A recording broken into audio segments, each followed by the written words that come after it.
9BF Rochester, the sports leader. 95.7 FM and AM 950. The Fan, Rochester, an Odyssey sports station.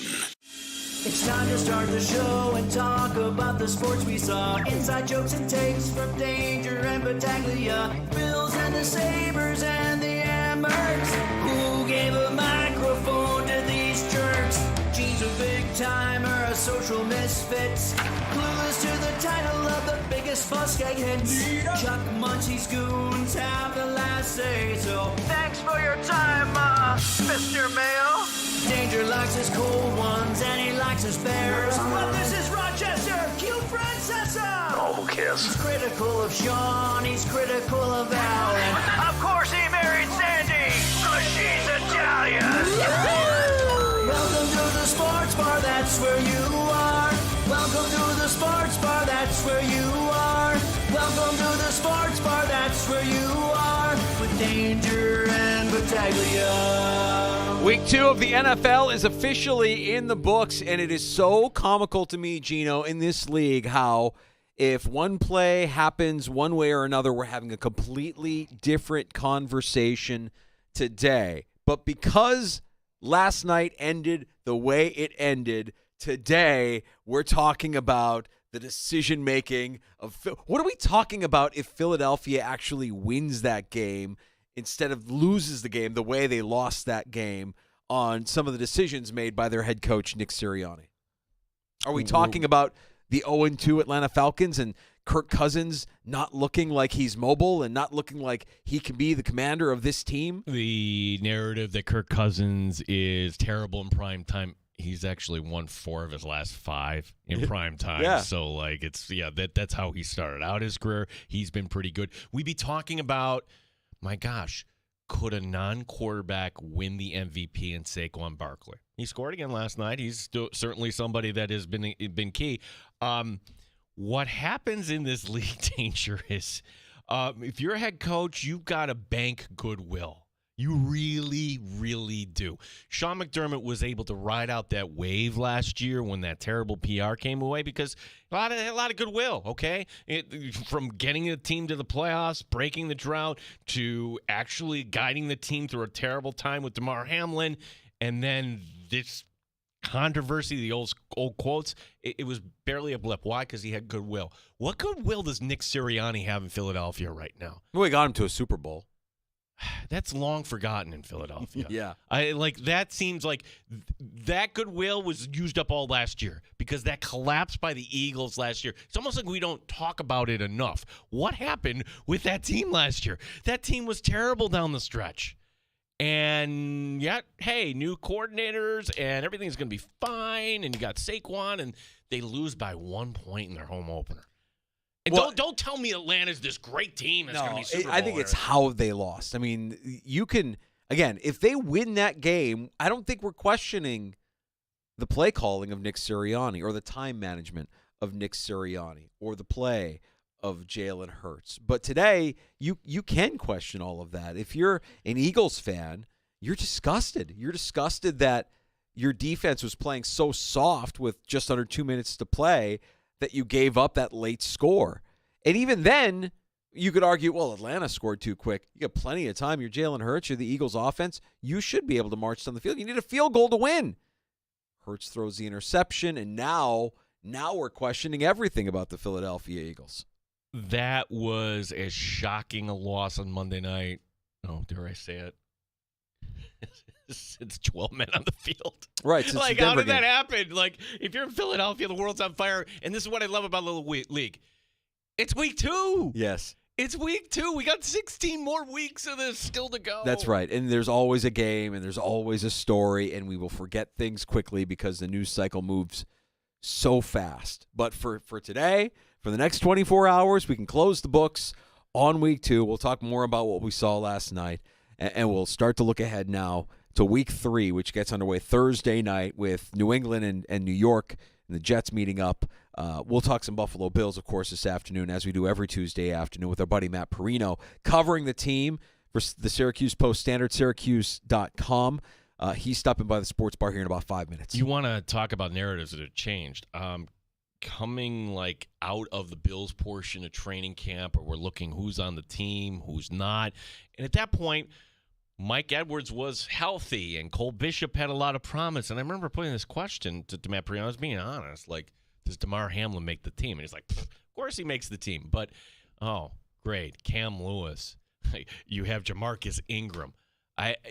Like the Bills' depth, we poo-pooed. And through 2 weeks, pretty wrong about that in the back end. It is. It's a story of development, really. It's a story of having these guys around year in and year out and knowing that they're not the sexiest names. They're undrafted guys or they're late-round pickups in the draft, but you're getting the most out of them, and they're bought in. Buy-in is key, right? Buy-in is everything, and they've bought into whatever Sean McDermott is selling them on the defensive side of the ball and their performance.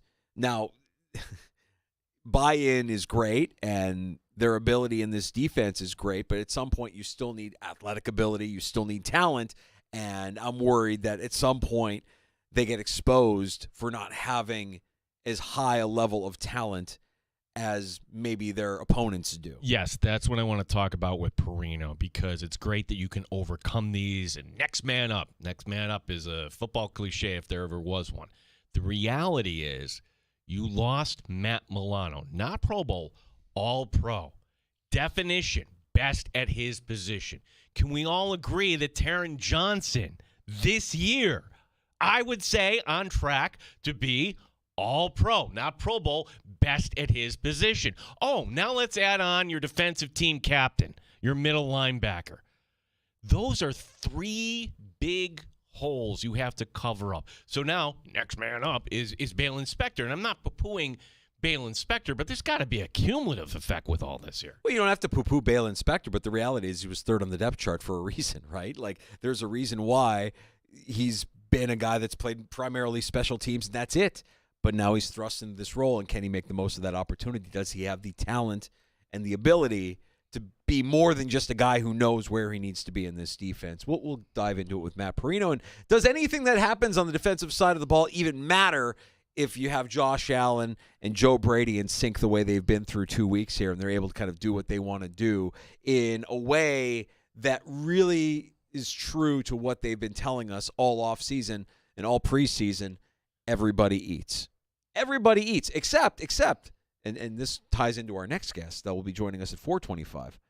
If you drafted Dalton Kincaid with the notion that he was going to lead the Bills in targets or lead the Bills in receiving through 2 weeks, are you panicked right now in fantasy football? Michael F. Florio is going to stop by. We'll talk with him about some of these pitfalls and hurdles that we have to overcome, these obstacles that we have to overcome in week 2. I don't know. Who said it would be Khalil Shakir that would lead the team in targets? Oh, yeah, it was me. Yeah, that's right. So, right. So, honestly, Hold on. Nobody cares when you're right. Cares. We only want to tell you when you're wrong. Nobody cares when you're right. Don't do a victory lap up in here. Nobody cares. Yeah, Nobody not cares allowed in right. the sports bar. Not allowed. 15 yards on me for that, for fake victory lap. About Kincaid, he'll have his day. It's a good time in Buffalo, Danger, when this is your lead story out of Buffalo today. And I don't know if you saw this or not. Well, you might have saw this originally, and this is actually kind of cool. And I'm kind of jealous because I would love something like this in Rochester. But in downtown Buffalo, they have just the square there, City Hall. You've probably been by there. Statler Towers, okay? That is a building, an old office building. And on one of the sides of the old office building, you see it going up slowly. Like, wait a second. They're putting up a Josh Allen billboard, and it's Allen's face, and it's a Gatorade ad. Mm-hmm. And it's like, wow, that's pretty cool. Tell me this is not the most Buffalo thing of all time. Here's the thing: when you put up a billboard, you actually need to make sure you have the permission to do that, like zoning and whatnot. Otherwise, what's to stop like every Jamo from putting up a billboard on the side of the road, right? Nobody got a permit for that. Oh, no. So now, this is according to Nick Veronica, WIVB, we've had on the show. The talk is it really going to have to come down? There's city officials that are going to put this on the agenda of the upcoming October meeting, which I love that too. In city, being part of this, it's a permit. You only do this like once a month. Like most of us work every day. Like we're only going to do this meeting once a month. Look, I mean, at minimum, if you're Gatorade, you're tickled pink because you're getting more publicity than any other billboard that you've put up anywhere else in America over this billboard that maybe went up in some sort of illegal fashion. But I just think that when you're talking about our elected officials and our local leaders, it's like, I saw somebody in my feed today was upset. Golisano's donating millions and millions of dollars. It's awesome. It's magnanimous. It's massive, and non-for-profits throughout our area are going to reap the benefits of it. But also, not just non-for-profits, but also there was a list of education that private schools. St. John Fisher is getting a taste, and like pretty much everybody. RIT, Fisher, a lot right. of them. Yeah, yes, yeah. And which is great for those schools, but then if you're somebody who is in public school, you're wondering like, oh, public schools, nothing for public schools, nothing for the city schools, nothing for those. I'm like, yeah, the state can't pave roads. What do you expect? This is a guy who's being generous and magnanimous, and he's giving of his. You want him to solve all of the problems in the world with his money? Of course, they're only meeting once a month to decide whether or not this billboard should go up. They can't pave roads. I'll fight for you. Will you fight for me, elected official? Will you fight for me? Because I'm good. Just pave roads. And dude, I actually saw somebody in a backhanded way criticize Mr. Golisano for this too. I'm like, yeah, full stop. Yeah, full stop. Isn't that like? I almost feel like, and I say this all the time. There are people that can only be happy when they're angry about something. Only can be happy when they're angry about something. Like you're angry that the public schools aren't getting it. You're angry that Golisano isn't giving. Like, okay, well, they can't pave roads. Don't be angry. Be happy that this guy is generous and he's giving back to the communities in which he loves. It's right. That would be like our dream here in Rochester, right? Like have a successful business, make more money than you could ever imagine, and actually give it back. That's the American dream to me. But yes, well, I remember, and you were probably like me when you were growing up, Gene. I remember growing up and seeing the guy on the street who bought a new car, nice new car, sports car, flashed it off, showed it off. Everybody gathered around it. They all wanted to see it. And I'm a kid. And as a kid, I remember seeing it and thinking, someday I hope I have the means to buy a new car, something that I really, really want. And I know if I work hard and if I make good choices, chances are I'll be able to do what he did, show off my new car and have this new car. Somewhere, I don't know when, but somewhere like that person became the enemy. The person who has the means to be able to do what Golisano did today is viewed as an evil billionaire. I'm sorry, man. I view it too. Like billionaires should be outlawed. Like really? I view it differently. Really? I'll put it in I can only put things in my own personal perspective, right, Danger? And it's not a secret. I work here. I work a lot here. I also work outside of the building. You do. You hustle. Yeah, hustle. And when I'm hustling, if I want to spend that money and put it in the bank, or do I want to, buy some extra skating lessons for my son? It's my decision. That's right. My money. So how does that make me privileged? Does that make me privileged because I work an extra job and this is how I choose it? That kills me. Or would you rather have me sitting at home on my ass? We digress here in the sports. Well, that's what a Josh Allen billboard in Buffalo will do to us. It'll send us spiraling down a rabbit hole honestly, that we normally don't go down, and we apologize. We're going to stick to sports. Sticks to sports, but this is one of those stories that I'm going to be paying attention to because is it about a permit? Is it about a town that has, yes, the Bandits have won championships, a town that hasn't won a championship? I mean, if that billboard is forced to come down, it's almost like Gatorade kind of knew. Yeah. You don't have the, okay, up it goes. Stunt. It's almost stunt-like, right? Yeah. It's like a stunt. It's stunt like if you come down to High Falls, it's kind of cool. You like some point come down here. You'll notice, and I think it's on might be on our building or it's the building next to us, I think. Like you'll see like an old ad for soap or whatever. Yeah. That's what they used to do at the turn of the century. Hey, you own the building? Hey, can I put up an ad for my soap? Yeah, here you go. Painted on the side of the building. Yeah, you can't do that anymore. In fact, it harkens back to a time so much so that there's been restorative projects done in our neighborhood to restore the original signage that is on the side of our building, these old ads that existed, 100 years ago on the side of these buildings. I kind of like it. I dig it. I'm okay with that. And I don't know how this ends in Buffalo, but like I said, at minimum, Gatorade's got to be pleased. They got more mileage out of this than they could have possibly gotten out of any other billboard in any other city. Does Josh Allen get asked about this tomorrow? Bills media day is tomorrow. Team is off today. I think they do. Like, we're out of problems here. Like, hey, the offense looks good. Hey, tell us about your billboard, Josh. We've run out of problems. Here's another point on Josh Allen that I love, and we didn't really spend a lot of time talking about this, but the clip has been surfaced. It's been circulating on the internet for basically since Thursday. The ultimate disrespect if you're Josh Allen and you got a guy from Miami's defense talking trash and you don't really respond to him. You just kind of like turn your head and try to look at the back of his jersey because you don't know who he is. There's a self-awareness that Josh Allen has now, not only when he's playing, but also when he's not playing in between the plays, knowing that he's always being watched, always being monitored, that his actions are being, they're keeping score of his actions.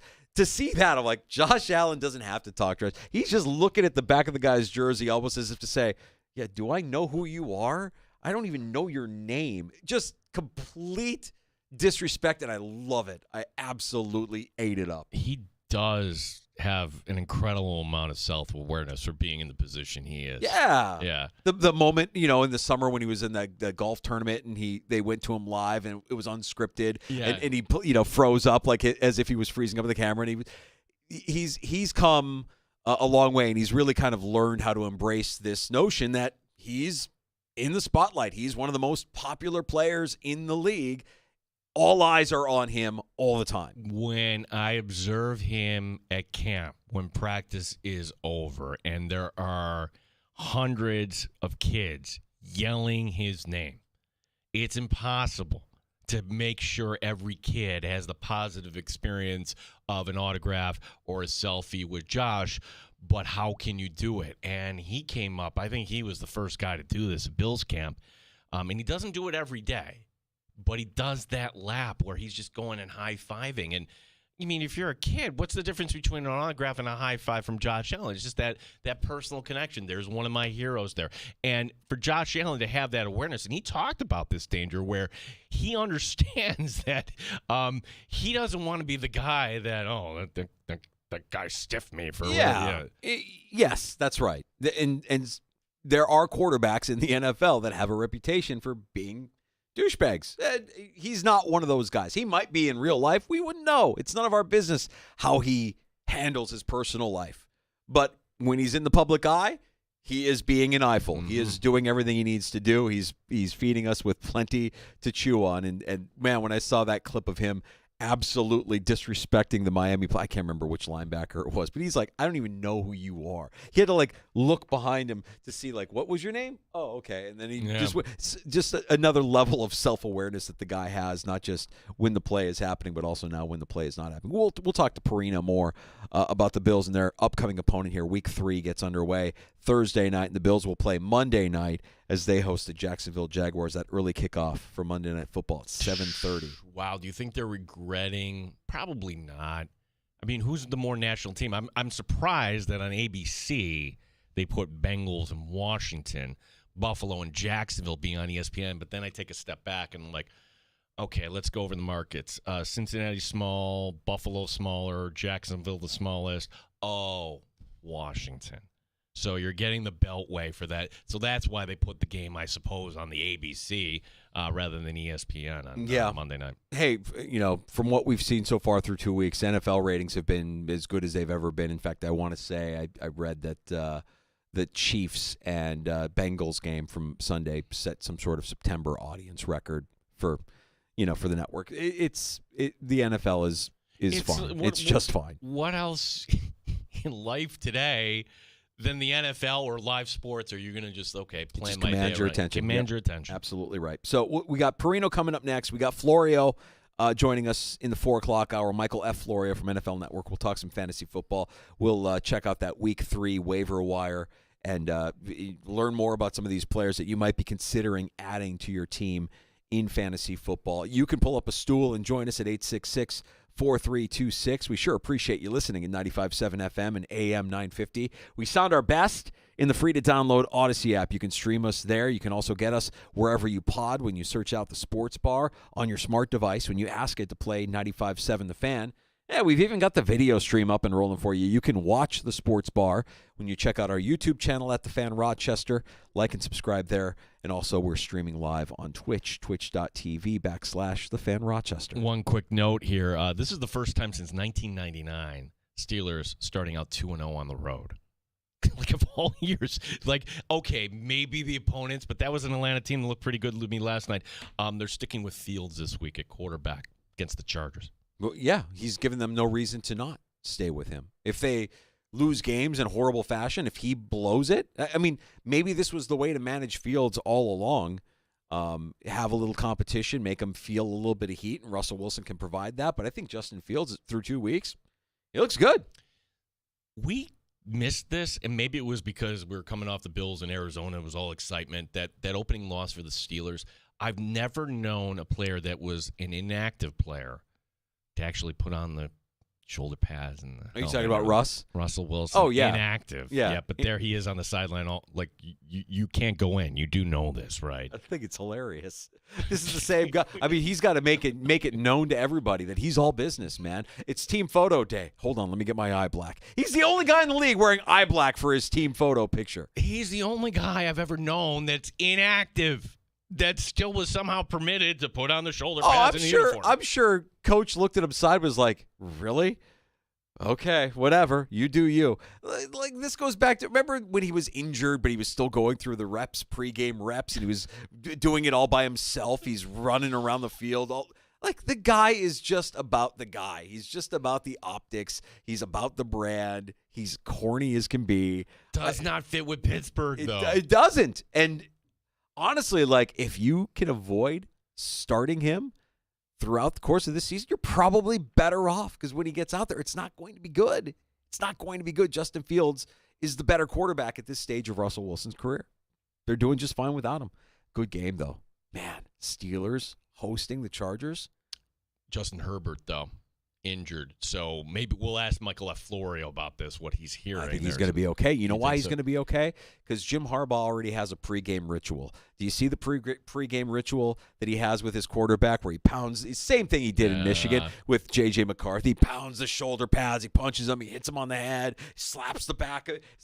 It's almost as if he's saying, like if Justin Herbert was a golden retriever. Like, that's a good quarterback. You're such a good quarterback. Slapping him on, it's no different. He's showing love. Well, this is what he wanted as a quarterback himself, Harbaugh. Maybe Probably. he's got some daddy issues. I don't know. Probably. He was abused when he was, I think Ditko was his coach at one point, probably made fun of him the entire time. Matt Perino, Syracuse.com. We'll talk some Buffalo Bills next on The Fan. You're listening to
Bills players are off today. Jacksonville, the opponent, next Monday night. Dan Orlovsky today on One Bills Live says the difference here between these two teams, the offensive line. If you just ask me, what is a main difference between these two teams is I really in my heart believe that Buffalo is trending towards having a top 10, top 8 offensive line, and I feel like Jacksonville is going the other direction. Matt Perino, Syracuse Post-Standard, the Shout podcast, joining us next here in the Sports Bar. Rochester Red Wings beginning their final homestand of the season. Begins tonight. The Iowa Cubs, the opponent. Rochester Nighthawks' schedule is out. The season begins at home on Saturday, November 30th against Las Vegas. Sports brought to you by GetMyPerks.com. Today, get half off to Selena's Mexican restaurant. Gene Battaglia on the Sports Leader, 95.7 FM and AM 950, The Fan, Rochester.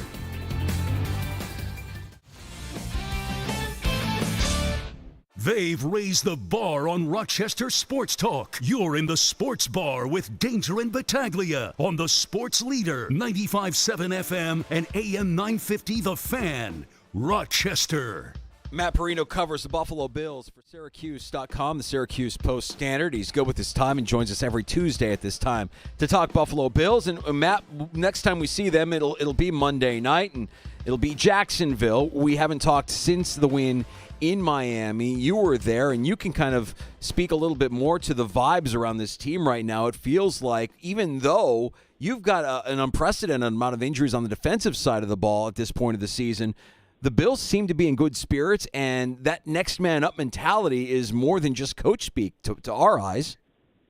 Oh, without a doubt. I mean, this is a team now that has just gotten comfortable filling in for big-time names. I mean, year after year, the names that pop up, Micah Hyde a couple years ago and DeMar Hamlin having to play most of that season. Last season, Tre'Davious White making it all the way back, the excitement around him, maybe Kyer Elam, it ends up being Benford, and then he goes down, they have to trade for Rasul Douglas. Matt Milano's countless injuries and then having to fill in for him, finding answers. Tyrell Dotson last year, putting together the kind of season that got him paid on a new deal in Seattle. And now you got guys like Balin Spector, the UB boys, Jamarcus Ingram, and Cam Lewis. It goes on and on this defense. They find a way to stockpile the cupboards with players who, when given the opportunity, it might not always be perfect. Like you've seen over the years, guys go in and it not go perfectly according to plan. I think of Cam Lewis in that Minnesota game and the Justin Jefferson play where a lot of people would crumble under that kind of one-time experience, but he's stuck with it.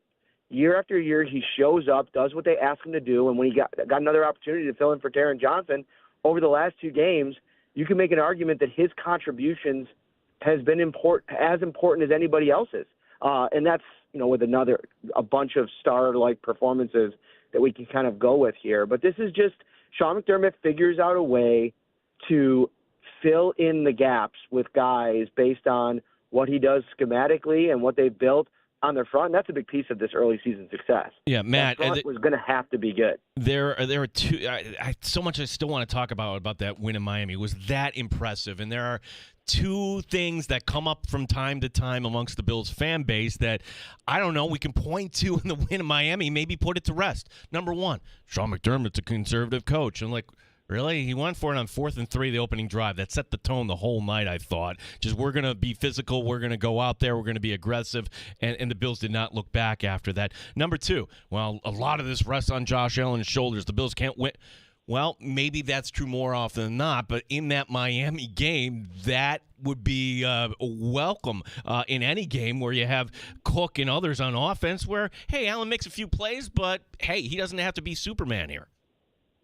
Right, and I think they've demonstrated that even last season down the stretch once Joe Brady took over offensively, when they were at their best, that you had to prepare to play them in two different ways.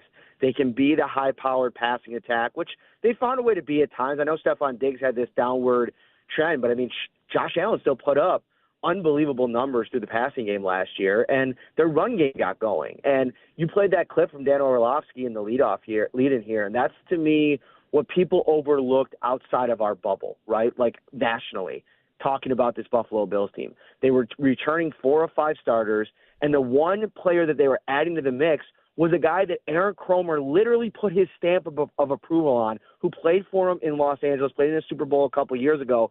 For everybody that was worried about how David Edwards was going to fit into this thing, I don't know. I don't think that Aaron Kromer has pushed many buttons that haven't hit since he's been back here. The way he's developed the talent across the line, the level at which Deion Dawkins is playing to kind of lead that unit, Connor McGovern really solidifying things at the center spot, and then that young duo on the right side. That, to me, has been the key ingredient on both sides of the ball, but specifically offensively. When they can run the ball and be physical in the run game with their front, that's when they're just almost an impossible team to defend. Not only physical in the run game, but I don't think Josh Allen took a single hit on Thursday night. I mean, his uniform was clean, if I'm not mistaken, and these guys are just mauling up front. And then on the defensive side of the ball, we talked about it. I mean, that's a key that you needed on Thursday. You needed to get that pressure up front. Ed Oliver getting home on a fourth down. Again, a play that you think, all right, that's why he's there. That's why you pay him the money you're playing. But let's talk specifically a couple of things. One, Von Miller through 2 weeks, 2 sacks. Feels like he's back, and we've heard people say, oh, he's big. We've been hearing it all preseason. Feels like Von Miller is back. The spin move on one of those plays was magnificent and reminiscent of Von Miller from his MVP days in Denver. But, you, Matt, a man of fashion and taste, I want to know where you come down on Von Miller wearing the autographed ball cap on the sideline, autographed by Von Miller. Did you see that?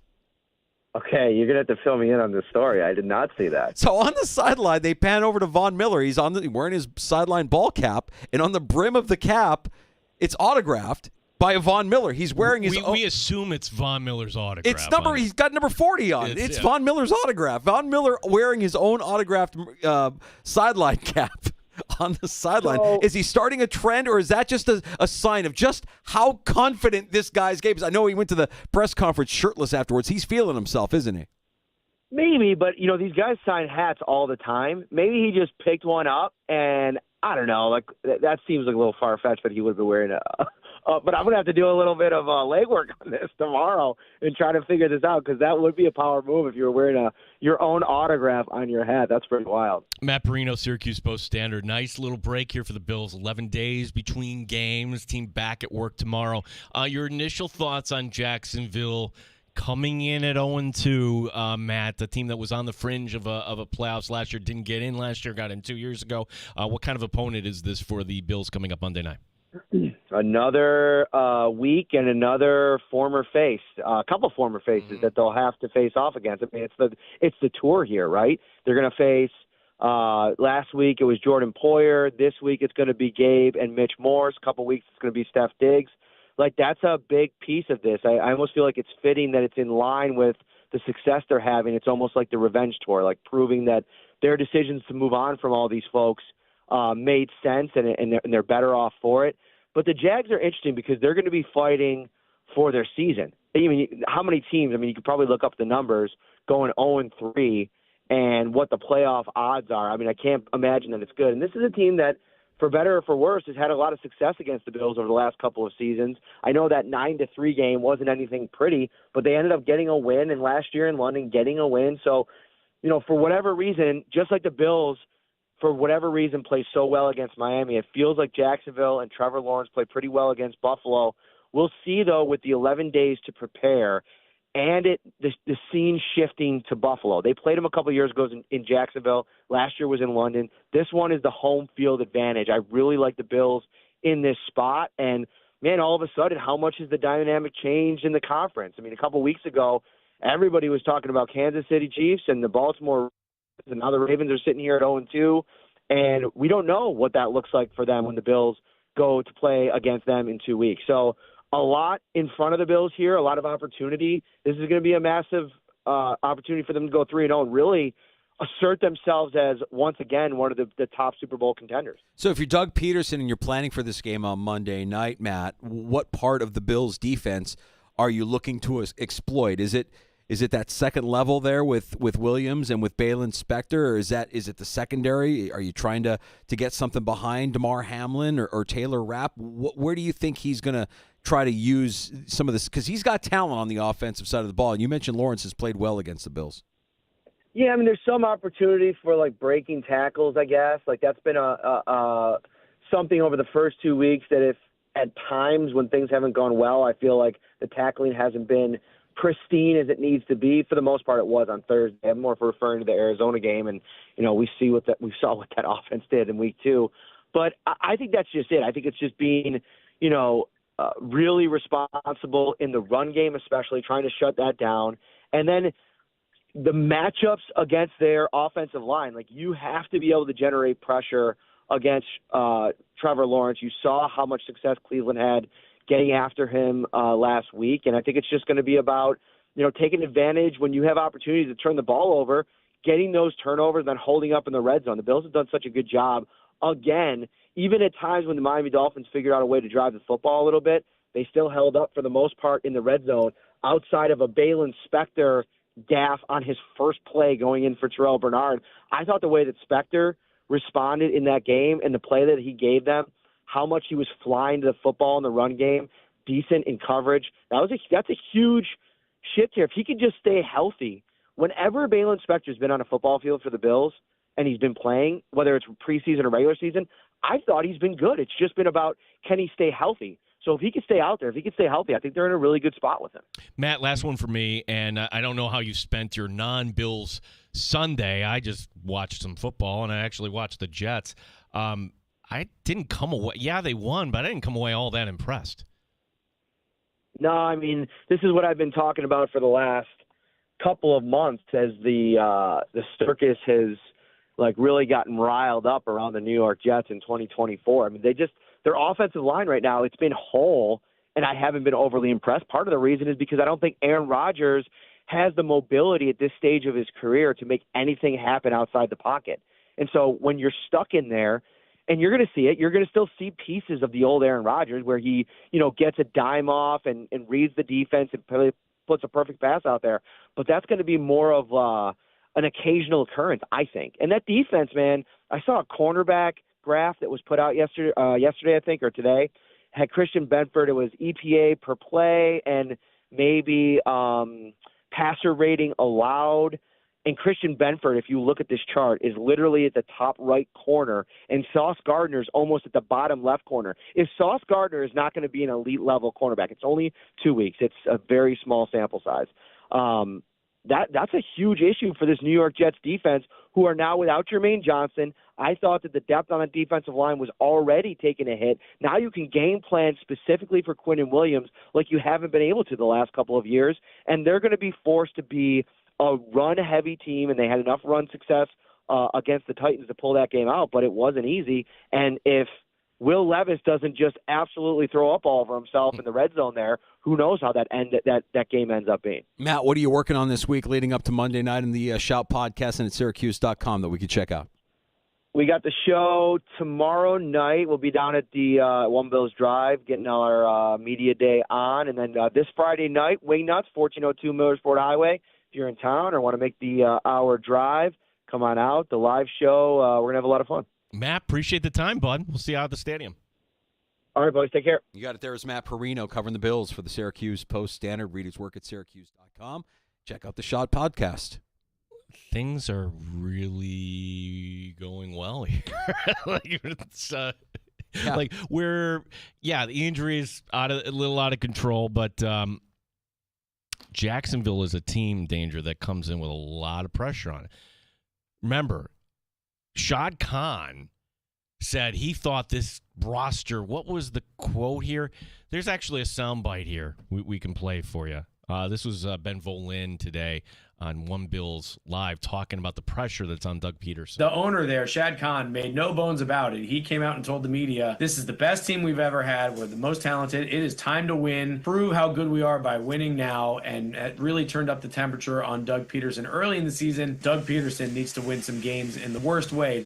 They have no continuity. I think what you've seen through 2 weeks, Doug Peterson, there's a reason why Doug Peterson isn't still in Philadelphia. Let's face it. I mean, he caught lightning in a bottle. They win the Super Bowl. He's a hero.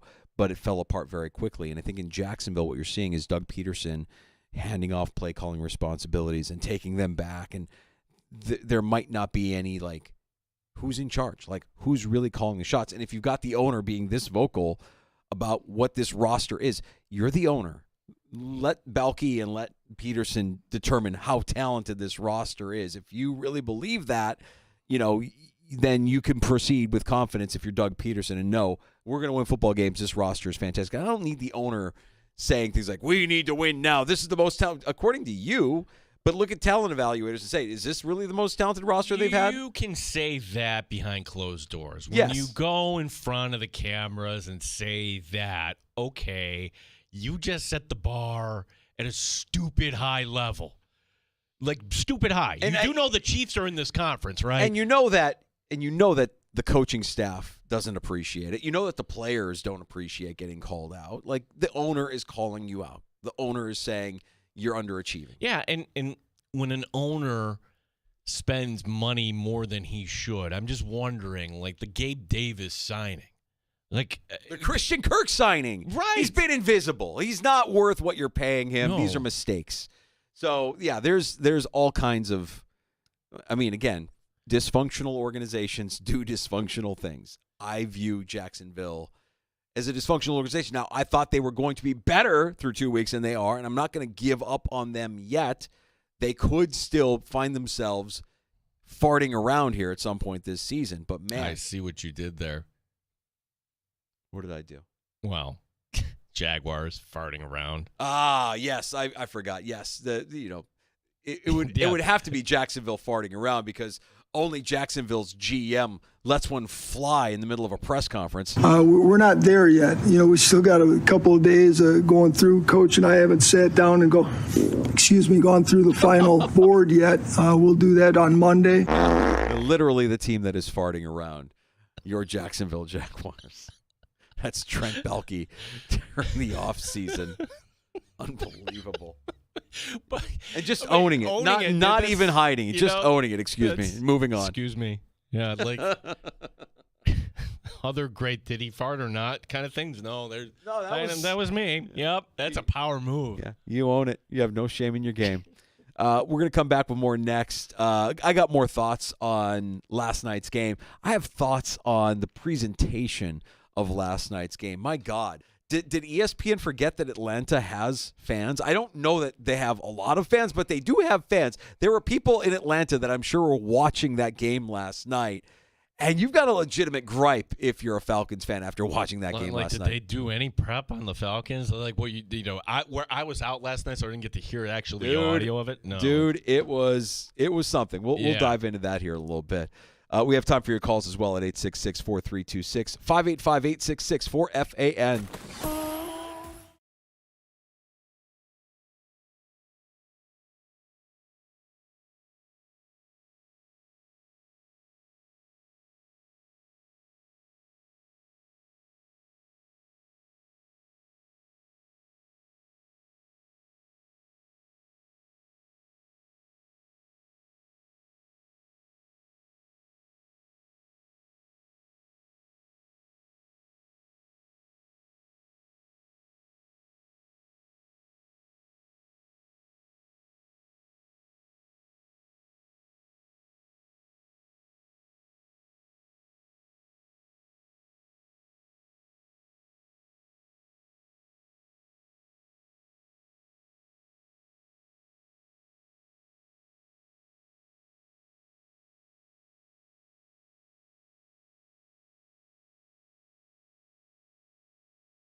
.com and the Odyssey app. This is The Fan, Rochester.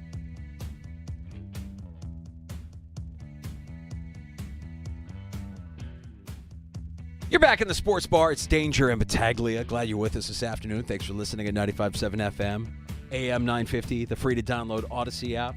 Shout out to anybody watching right now, our viewers on our YouTube channel at The Fan Rochester, also on Twitch, twitch.tv/The Fan Rochester.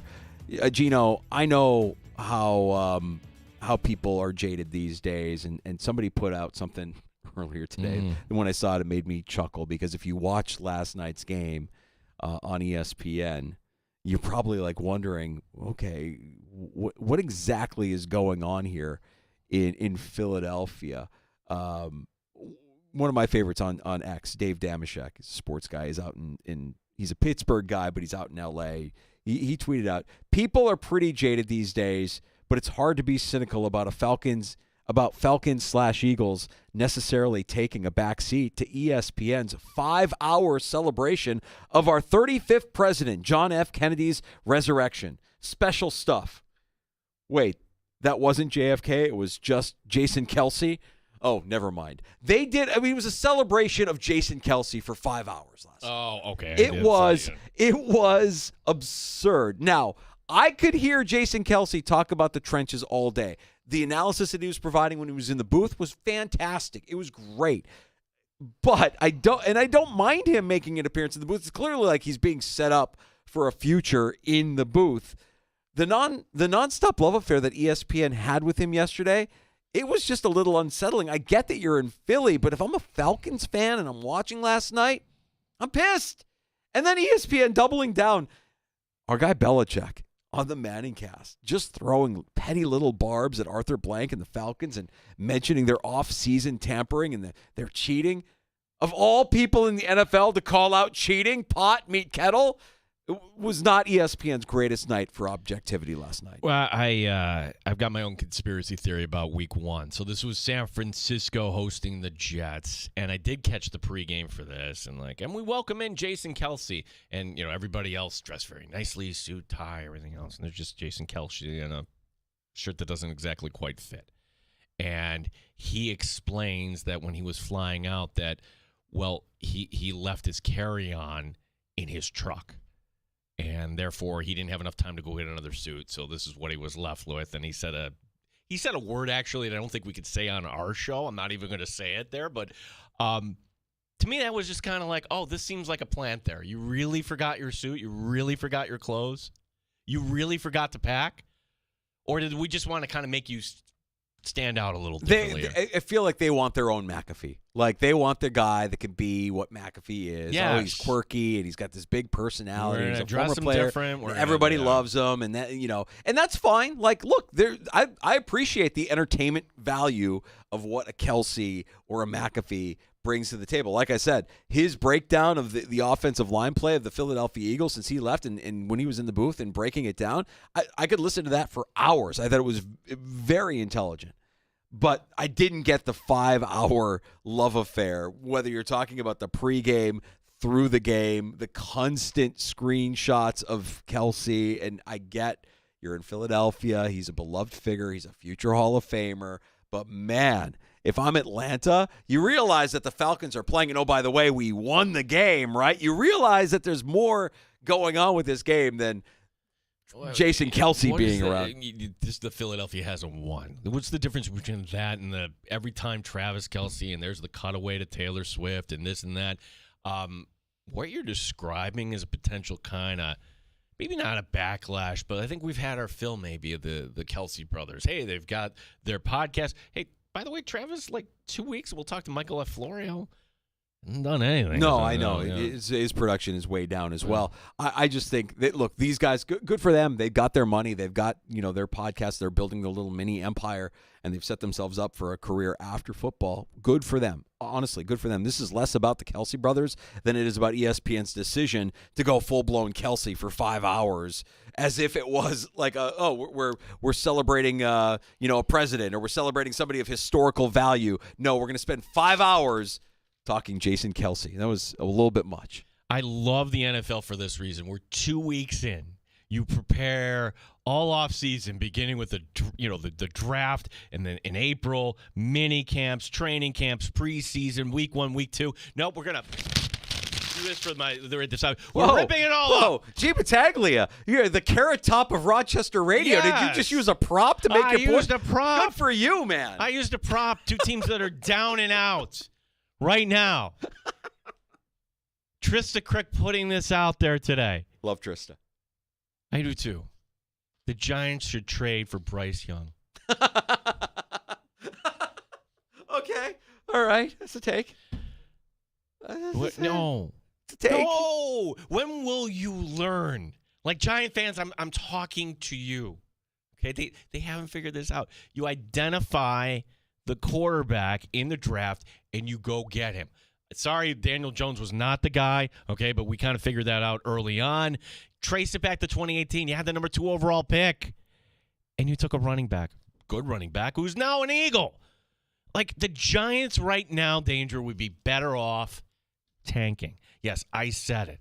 And anyone that says, well, Bryce Young is just being coached wrong. Look, they had Baker Mayfield in Carolina. They had Sam Darnold in Carolina. They both won this week. Bryce, here, let's roll the tape from his days in Alabama. Stop! He looks out of place, Young does in Carolina. He looks like a child out there. He's slow Kyler Murray with bad instincts. I agree. I think when you have a quarterback who can't see over the line, it's one thing. When you have a quarterback who can't see over the line, is up on his tiptoes just to be able to throw a football, you look out of place. And this will go down as one of the worst draft picks ever. It's right up there with Jamarcus Russell, right? I mean, like, this is a bad draft pick. Jamarcus Russell had talent, but, was just didn't put in the work or whatever it was, didn't work. I mean, I don't think we're getting to the option here with the number 1 overall pick. No question. No question. We're not going to pick up the 5th year. That's how bad Young has been. But up to this point, like changing right now, how is that going to help? Well, you could argue if you're Dave Canales that Andy Dalton does give you a better chance to win. And you're in the business of winning football games. While you're winning football games, you're going to try and develop this quarterback and hope that he can be salvageable. I don't know that he can be. So I understand the move to go to Dalton, whether it was Canales' decision or it came from above. If the goal is we're trying to win football games here, he gives you the best chance to win. That makes sense to me.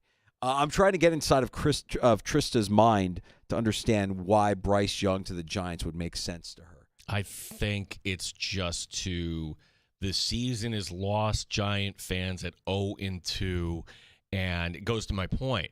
They don't know how to manage Bryce Young. Brian Dable knows how to manage quarterbacks. Does What he did with Josh Allen. Well, look what he's done with Daniel Jones. Nada, squadoosh. It ain't happening. No. I mean, I think if you're the Giants and you want to be mad at an ownership group that saw 2 guys from Buffalo and said, oh, they did that there, they can do that here. It doesn't always work that way. Anyone that says Brian Dable is going to get another shot as a head coach doesn't know what they're talking about.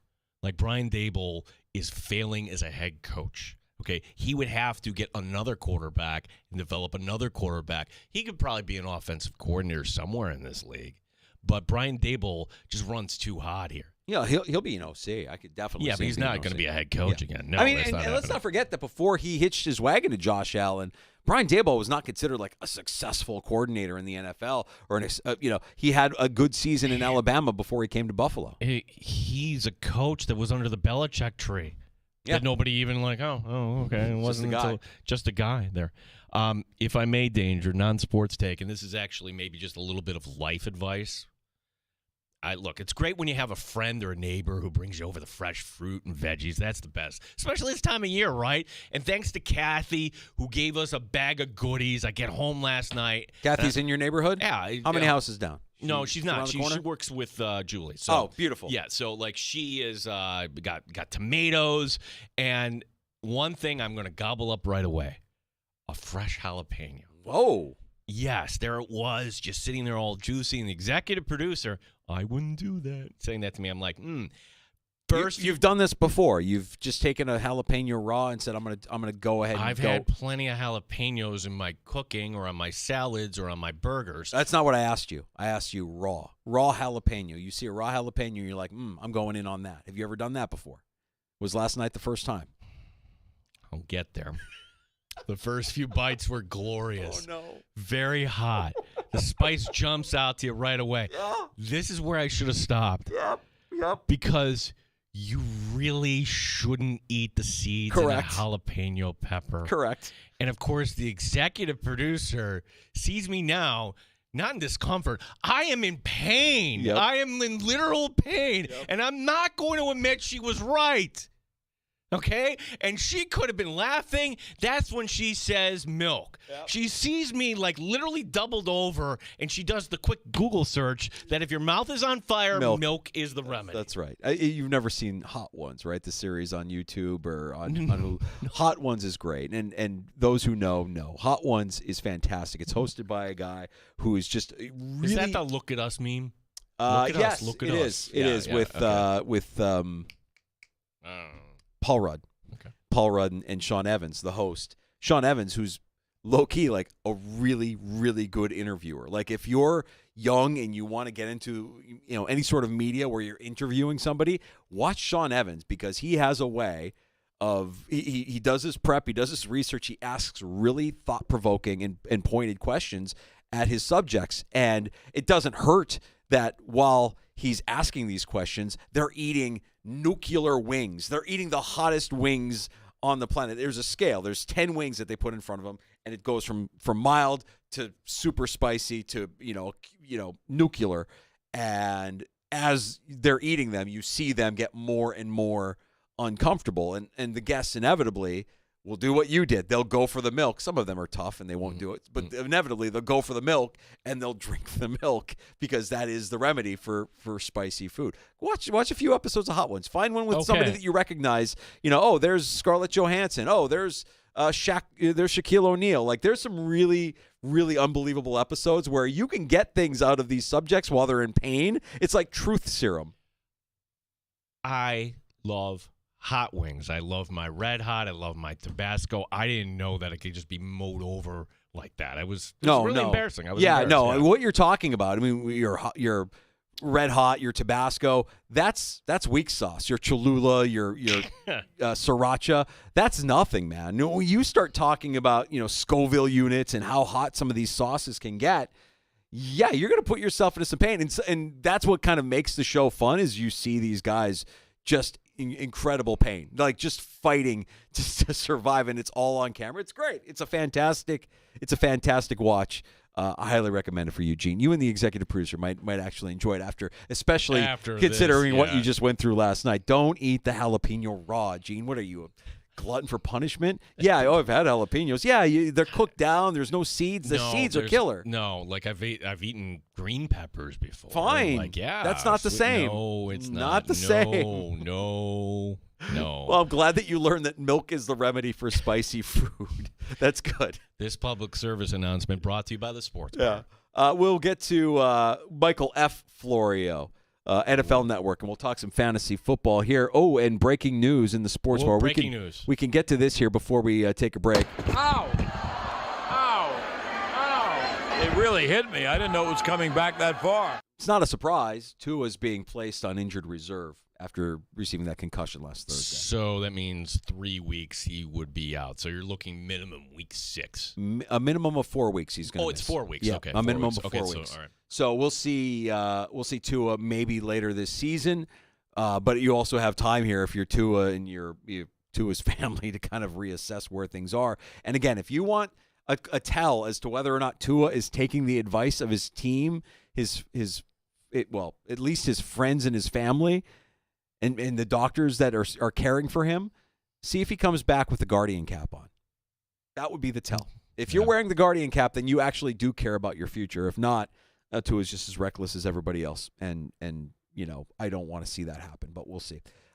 Michael F. Florio, NFL Network, stopping by the Sports Bar to talk fantasy football in 20 minutes here on The Fan. You're listening to the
To Rochester and streaming online and in the Odyssey app at The Fan Rochester. The sports leader, 95.7 FM and AM 950. The Fan Rochester, an Odyssey sports station. The Fan Rochester Sports Update. 11 days between games of the Buffalo Bills. Next Monday night, Jacksonville, the opponent.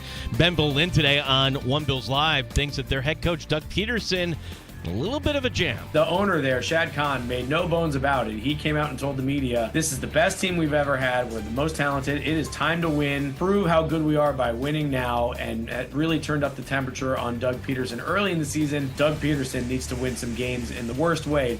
Meanwhile, the Dolphins have placed Tua Tagovailoa on injured reserve. Tagovailoa will miss a minimum of 4 weeks. We'll talk some fantasy football later this hour with Michael F. Florio from the NFL Network. The Red Wings begin their final homestand of the season tonight as the Iowa Cubs come to town. Nighthawks schedule's out. They begin their season November 30th at home against Las Vegas. Gene Battaglia on the Sports Leader, 95.7 FM and AM 950, The Fan Rochester. The Sports Bar with Danger and Battaglia. Jacksonville at 0-2 are desperate. You're going to get everything they've got in the bucket dumped on your head, and you better be ready for it. I know it's going to be a home Monday night game. I know the crowd's going to be going crazy, but this Jacksonville team, you're really going to see the best of their resolve. Mike Danger. Jacksonville comes into Buffalo, and they just feel like they are, year in and year out, just a group of underachievers. And I don't know that there's a buy-in when you look at what Jacksonville has put out through 2 weeks this season. What's your overall assessment of Jacksonville? Yeah, I mean, we suck right now, so I don't, pretty shocked. We got to figure it out. Gene Battaglia. What you've seen early on with the changes, with everything kind of laid out there in the AFC East and the AFC, what's your opinion on what you've seen out of Buffalo so far? I think it's going to be, yet again, as it's been in the past, all about Josh Allen. 95.7 FM and AM 950, The Fan, Rochester. Things change quickly in the NFL. One play can change the course of a season. I'm not saying that they needed to win last night in Philadelphia, that the Eagles needed that win. It's your home opener. It's prime time. Jason Kelce is everywhere. He's omnipresent throughout the link. But today you've got Nick Sirianni fielding a lot of criticism for how that game was called, how that game was managed, and I just can't help but think to myself, would we be thinking differently about the outcome if Saquon Barkley catches a ball on a swing pass on third down? Are we talking differently if Jalen Hurts, with everything to play for, doesn't force a ball to Devontae Smith and throw a pick to seal the game for the Falcons? I don't necessarily have an issue with the way Sirianni called the game. I have a lot of issues with how his players executed the calls that he was making. But it's not. In baseball, it's like, oh, you can't fire the whole team, or hockey, you can't fire everybody on the bench. You're firing the coach. You're blaming the coach, and it's an easy thing to point to. Last night, hey, run Saquon Barkley. So what? Atlanta was showing you, run front. You're the team that says on 4th and 1, screw it, we're getting this, plow, plow, plow. You mean you can't do that for a 3rd and 3? You couldn't do that on a 3rd and 3. Really? So they kicked the field goal instead. I'm not going to blame Sirianni for that. Catch the darn ball, like you said. Problem is that with the ending that the Eagles had last year, there is no goodwill left in Philadelphia for Nick Sirianni. If this team falls short, and by falling short, I mean at least the NFC Championship game, like getting to the playoffs, I don't think is good enough from Nick Sirianni. The perception around him is that he's fake it until you make it guy. Like he's somebody that through hard work worked his way up, and you cannot leave yourself exposed like this to big mistakes. Some would say Sean McDermott is fake it till you make it guy. But he has so much goodwill in the bank for bringing the Buffalo franchise to places it hasn't been to, that when you have kind of a controversy like the Bills had last year, 13 seconds, followed by comments about 9/11 hijackers, that was really terrible. But we all kind of moved past it. I don't know if Nick Sirianni's moving past things in that market, which, by the way, as tough as we are here, they're a little tougher in Philadelphia. Oh, for sure. Absolutely. And they're questioning Jalen Hurts as well. For as magnificent as he can be, at times you can't make that throw. That's a throw at the end of the game that you can't make. and it ends up getting picked, and it ends up costing them a chance to take the lead.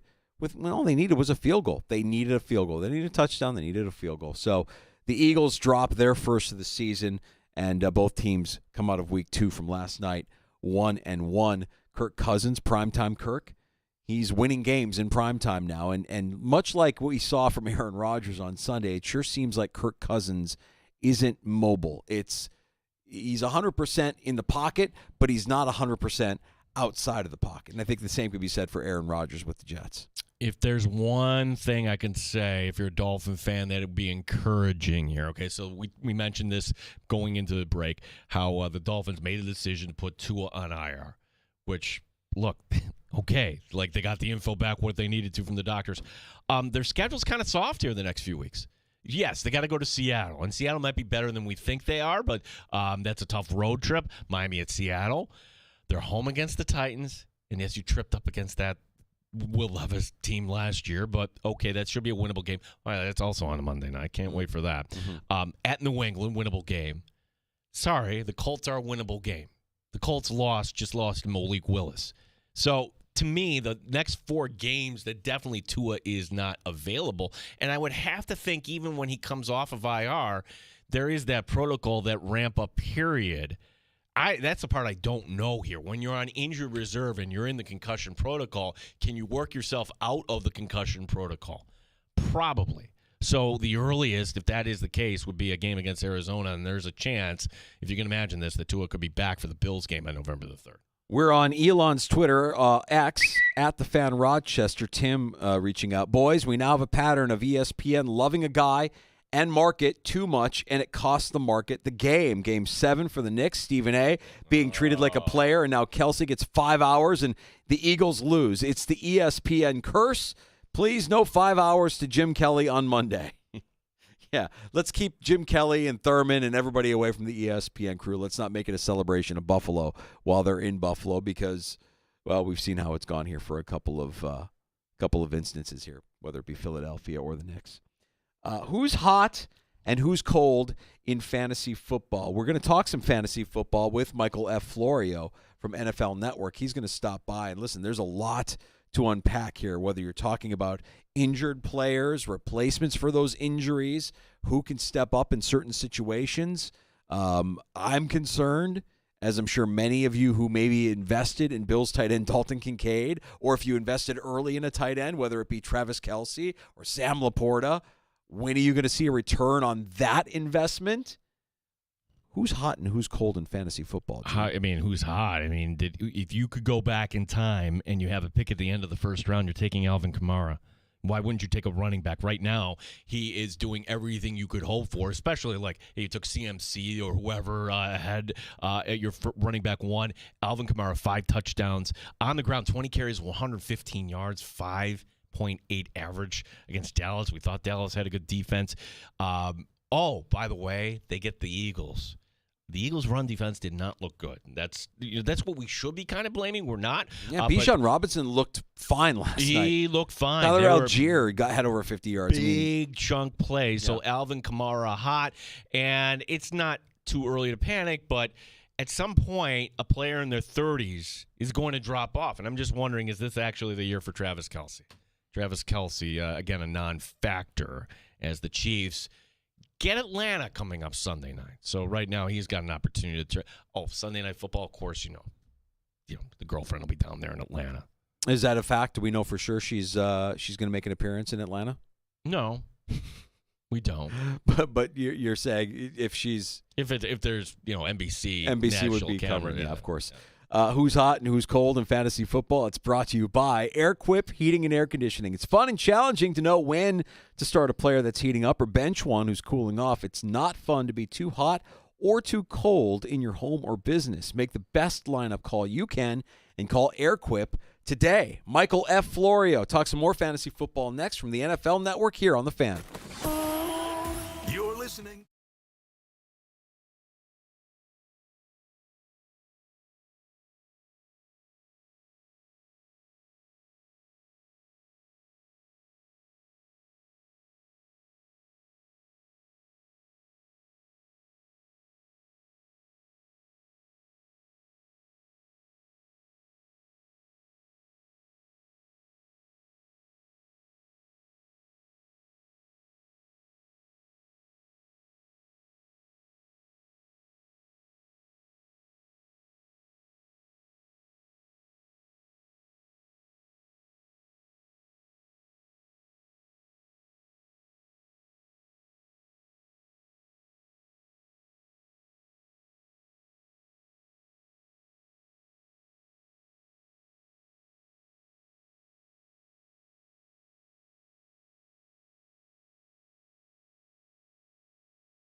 Update. Bills players off today. Jacksonville coming up next Monday night as the opponent. Dan Orlovsky today on One Bills Live says, well, there is a stark difference between these two teams. If you just ask me, what is a main difference between these two teams is I really in my heart believe that Buffalo is trending towards having a top 10, top 8 offensive line, and I feel like Jacksonville is going the other direction.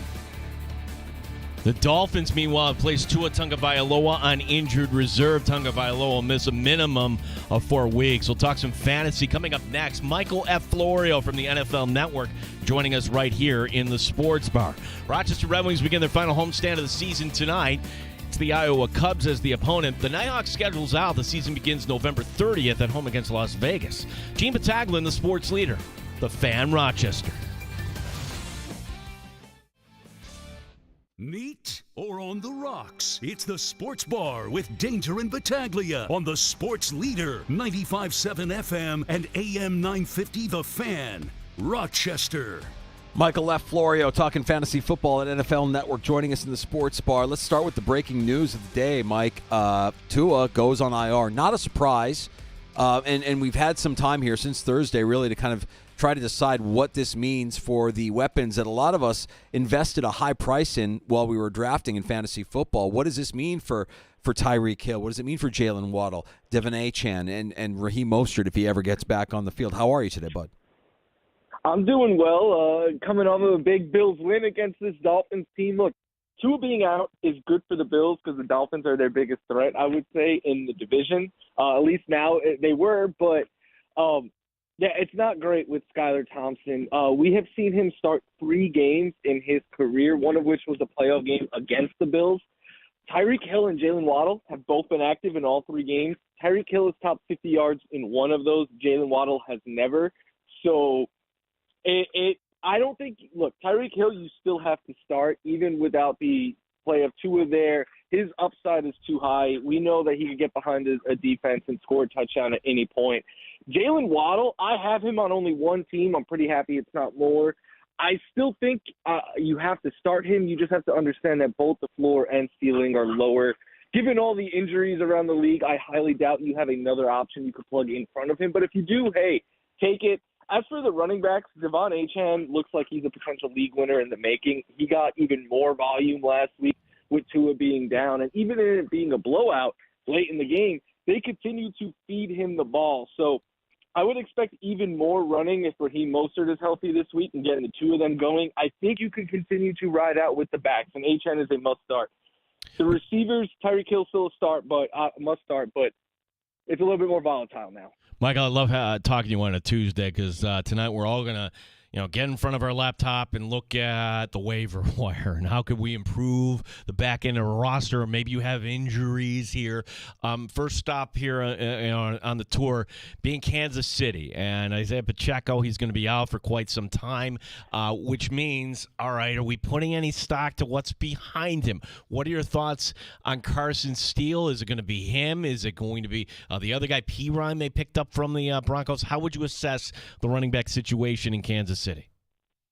Yeah, first, as the Isaiah Pacheco guy this season, this is awful. But I think you want to go after both of the backs. Samaje Perine is the one that I have a slight lean on because I think he is going to see all of the passing down duty there. And, Isaiah Pacheco had 5 targets last week. And I know people are like, well, Steele had more work than Pacheco. Okay, Pacheco signed days before their game 1 in week 1. And then last week he had 2 weeks to get acclimated. Now that Pacheco is out, I think Andy Reid will build a game plan better to suit the strengths of the running backs he has now, and that will mean a lot of P-Ryan in obvious passing down situations, 2-minute drills, etc. But Carson Steele is bigger. He has juice on the ground, so I think he could be their goal line back. None is going to give you what Pacheco gave you, but I have been putting in bids on both of them. If you're in a fab league, it all depends on your situation. If you're really desperate for a running back, some of my bids are around 20%. But in leagues where I'm comfortable with my running back, some of my bids are below 10%. So to me, it's very much a whatever your situation calls for right now. My only piece of advice is let someone else do the Kareem Hunt thing. They just signed him to the practice squad. He had no juice last year, no explosiveness. He looked done. I think he is more a name and a body to have here just in case one of their other backs gets hurt or something like that. But P. Ryan is my preferred guy, but Carson Steele is also worth picking up. Now, last week when we talked to you, Mike, we were talking about replacements for Puka Nacua. Uh-oh, now you've got Cooper Kupp also down for the Rams in their thin receiving core now. Are you moving forward with confidence with DeMarcus Robinson and company, or are you devaluing these guys? Now, they're going to get fed. They're going to get more opportunity, but what kind of opportunity will they get here moving forward, knowing that Kupp and Nacua are both out? Yeah, last week I was talking up Tyler Johnson, but now with Cooper Kupp out, DeMarcus Robinson is the top option just because everyone now needs to step up, so he'll get more volume there. Tyler Johnson was the wide receiver 2 last week, but we saw Jordan Winnington mixed in. We saw Tutu Atwell mixed in. And worst of all, Matthew Stafford was taking a lot of pressure. He was getting sacked often. He didn't really have time to let things break down. And he was spreading the ball out. None of their receivers had 5 targets. They all had 4 or less. So to me, it is not a situation I'm breaking the bank for. I rank them DeMarcus Robinson, then Tyler Johnson, Whittington, Tutu Atwell, but it all depends on your league size and your situation, but none of them are someone that I'm like heavily using my fab or my top waiver wire claim on. They're typically more backup ads for me. Michael F. Florio, NFL Network, our guest here in the Sports Bar talking some fantasy. Michael, I never thought I would be citing the Hall of Fame game when bringing up an example of one of these players I'm going to ask you about, because you never see anybody that you would want on your fantasy team for the 5th preseason game. But there were the Texans out there, and there was Cam Akers. I'm like, wow, he actually looks pretty good. All right, well, maybe you stash him. Houston getting Minnesota this week. I mean, there's storylines here. Diggs going back to Minnesota, certainly, see if they feed him the ball, but we don't know about the status of Joe Mixon. So what is behind Joe Mixon, as we're monitoring the injury reports and the practice sessions this week? What's your advice on Cam Akers, or is there somebody else in that Houston backfield? No, Cam Akers looks to be the guy right now. Not only is Joe Mixon banged up, Dameon Pierce missed week 2 due to a hamstring injury. And Akers, like you said, since the Hall of Fame game, has looked good. And we've seen J.K. Dobbins play well. The reason I bring him up is because basically their injury histories are very, very similar. ACL and Achilles each in both of their past.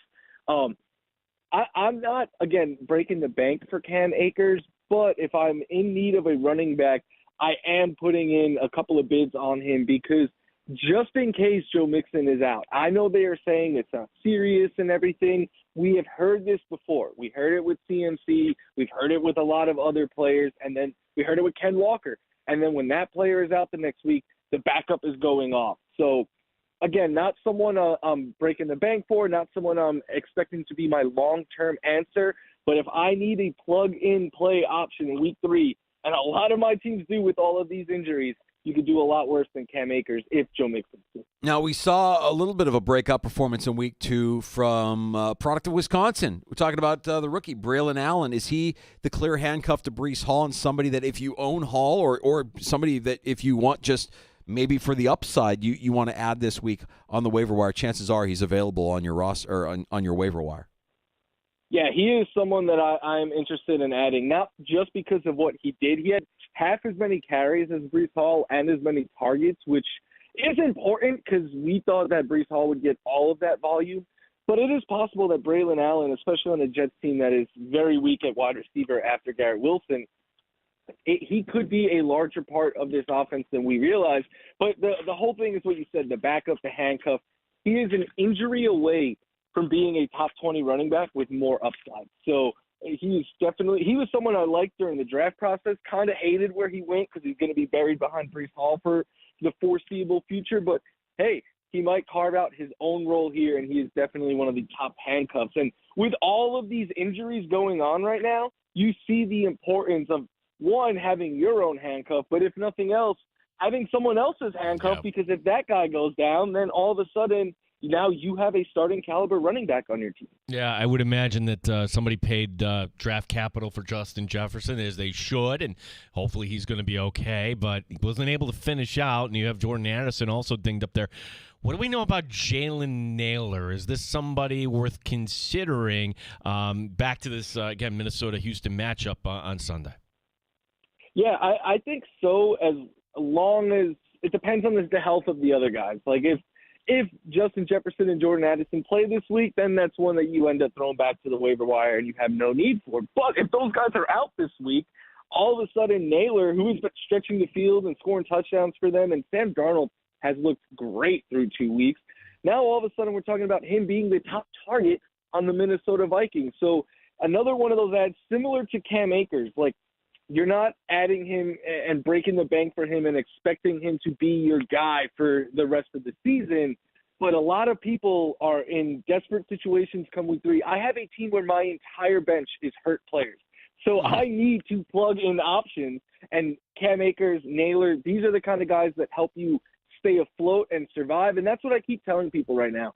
I had a lot of fun this weekend joking, like, let's restart the season. Like, why do we play fantasy, stuff like that. But the truth of the matter is, if you could stay around 500, you will be in the hunt come the end of the year. And if you could stay afloat and then your team gets healthy at the end of the year, you can go on a run and still win the whole thing. So it might be painful right now, but moves like this, like Akers, Naylor, just to give you a guy that you could plug in and get if they're the starters, get a safe 10 points for or something like that, could be huge if that helps you get a win down the stretch later in the year. Now all of a sudden you're still contending, your team's healthy, stuff like that. Michael, are you buying into what we're seeing out of the New Orleans offense? Because I think a lot of people look at Derek Carr and think, ugh.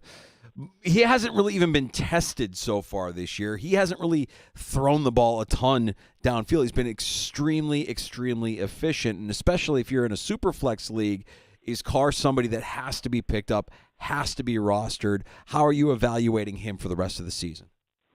Yeah, I do. In Superflex, he 1,000% needs to be rostered. But I have a one-quarterback league where my two quarterbacks were Tua and Caleb Williams going into the year, and neither one has worked out. I can't start either of them in week 3, so Derek Carr was my backup. I picked him up after Tua got hurt on Thursday last week, and I'm comfortable starting him. There's 2 reasons why I believe in Derek Carr.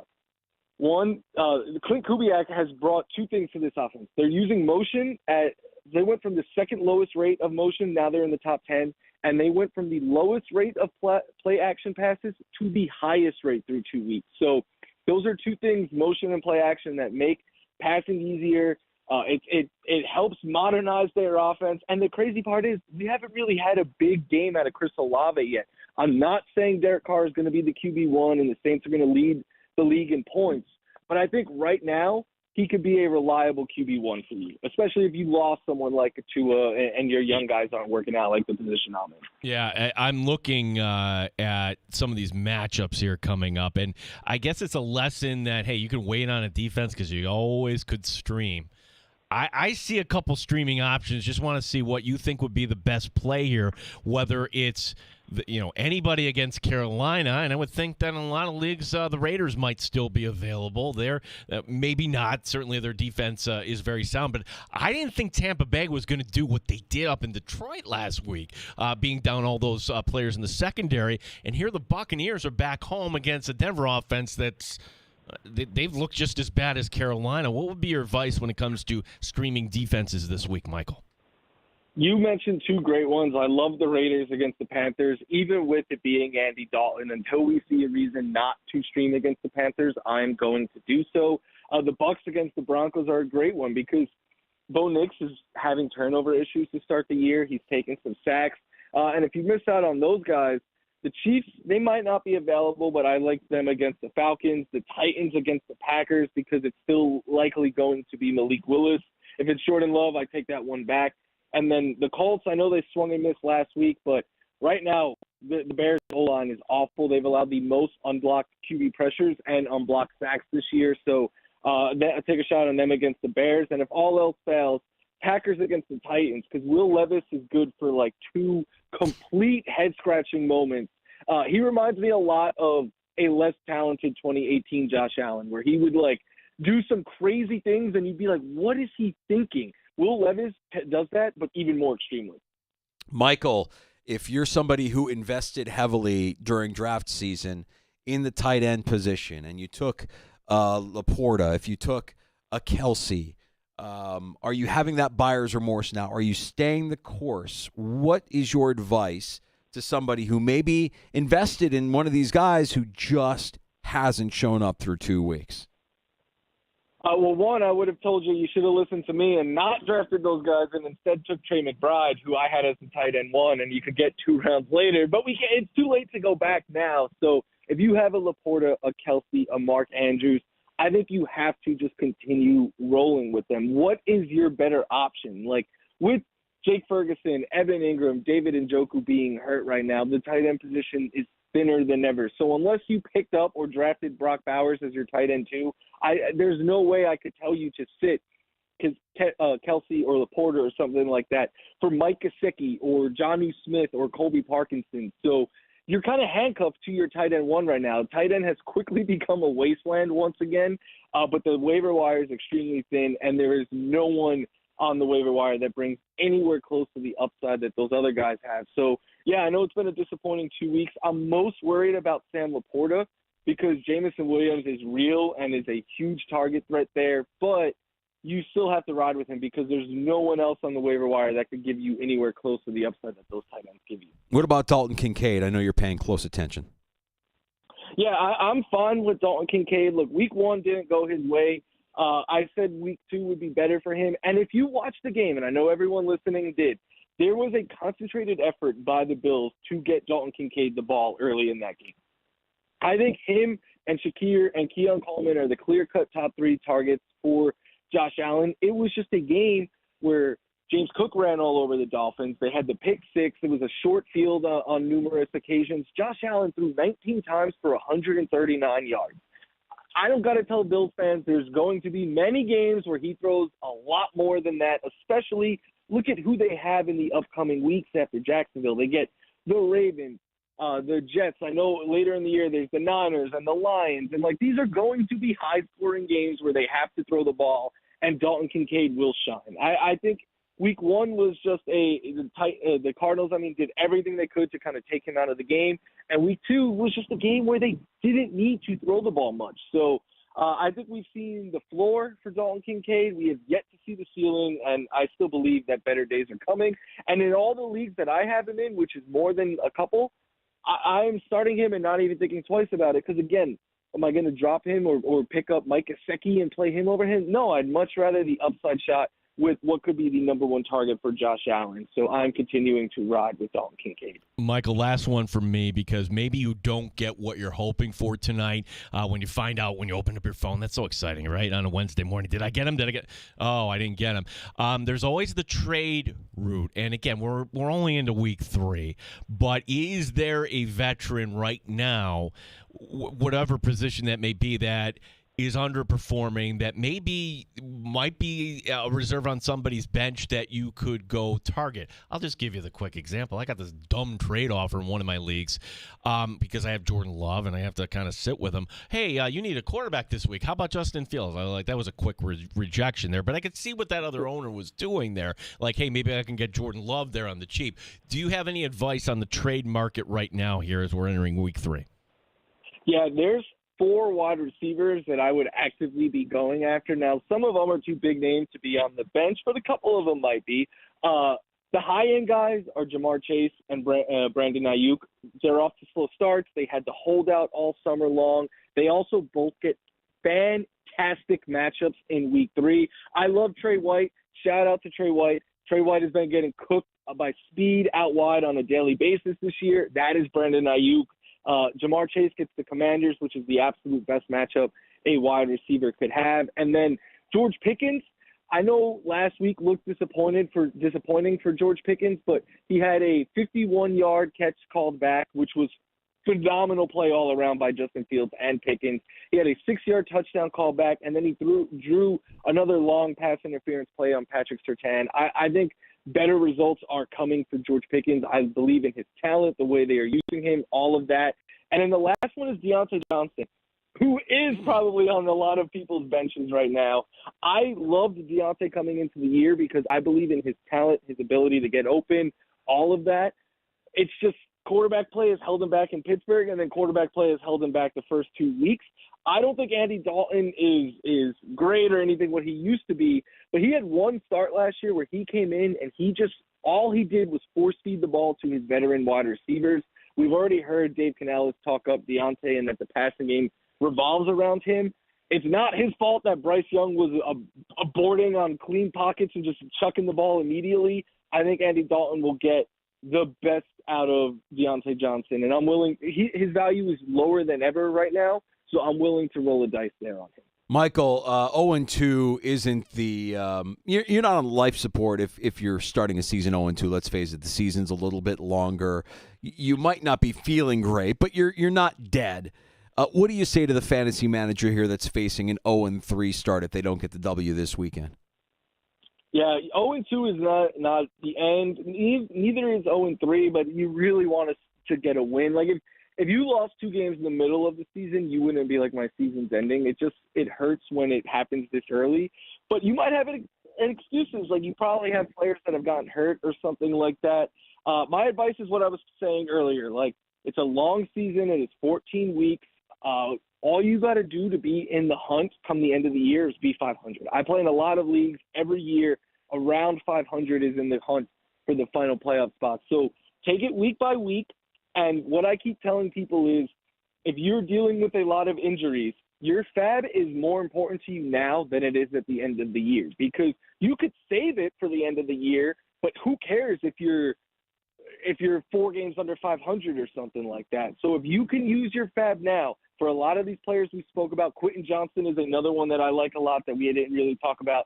But if you can get these players, and I'm setting my waivers based on my situations. I have some leagues where I'm spending 3 times the amount of bids on a player than I am in other leagues because I need them way more. I have some leagues where I can't set a lineup right now because of all the injuries I'm dealing with. So your situation should dictate how aggressive you are with your fab spending and your waiver bidding tonight, but it is not over. It is only 2 weeks. Everyone is going to deal with injuries if you got bit with it early. It's almost a blessing because, if your team can get healthy and you could sneak in the playoffs, you can win it all. I've seen it happen many a time, so we are far from over. We are just getting started, but you are in a position now where if you're dealing with a lot of injuries, you're 0-2, something like that, you need to be thinking about how can I get a win now and survive these next couple of weeks. Michael F. Florio, fantasy expert and Bills fan. Tell everybody how they can get more of your content this week as we're looking to set our lineups.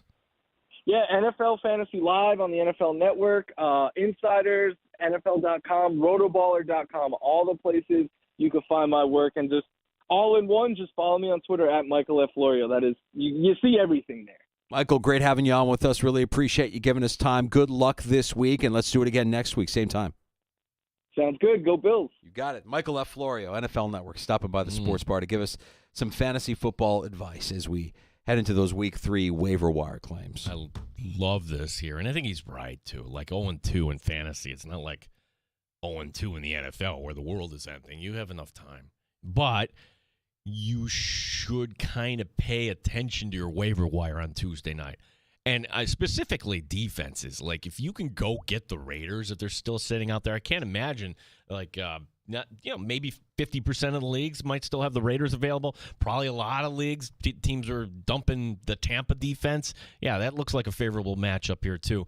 The tight end question you brought up was very interesting. That, boy, if you invest in the tight end position, boy, you just got to have to ride that right out. Now, if you said, Sam Laporta is my guy, I'm going to go with him in the second round.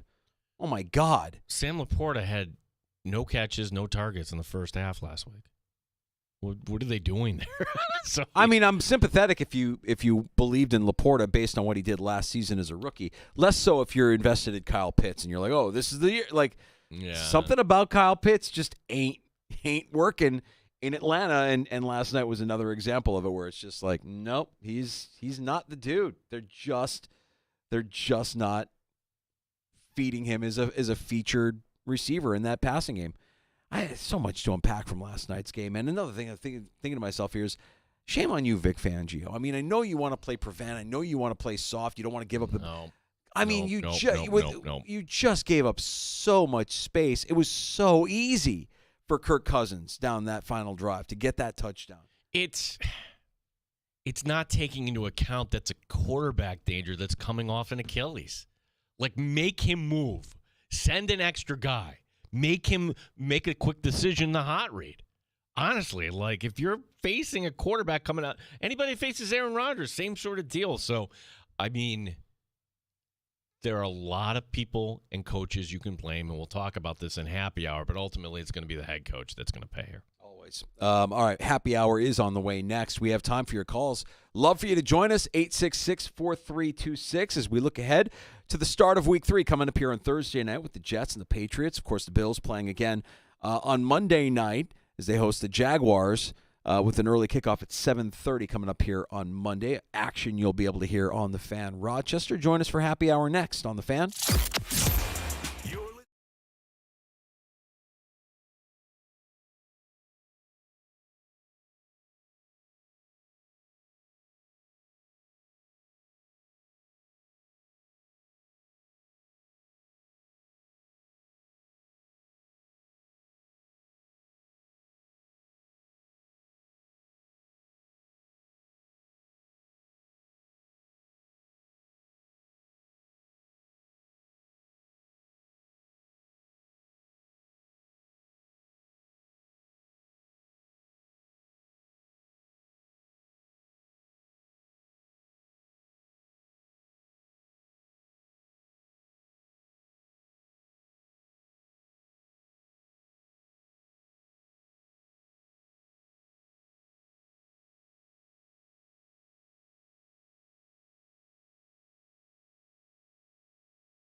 BF Rochester, the sports leader. 95.7 FM and AM 950. The Fan, Rochester. An Odyssey sports station. The Fan, Rochester.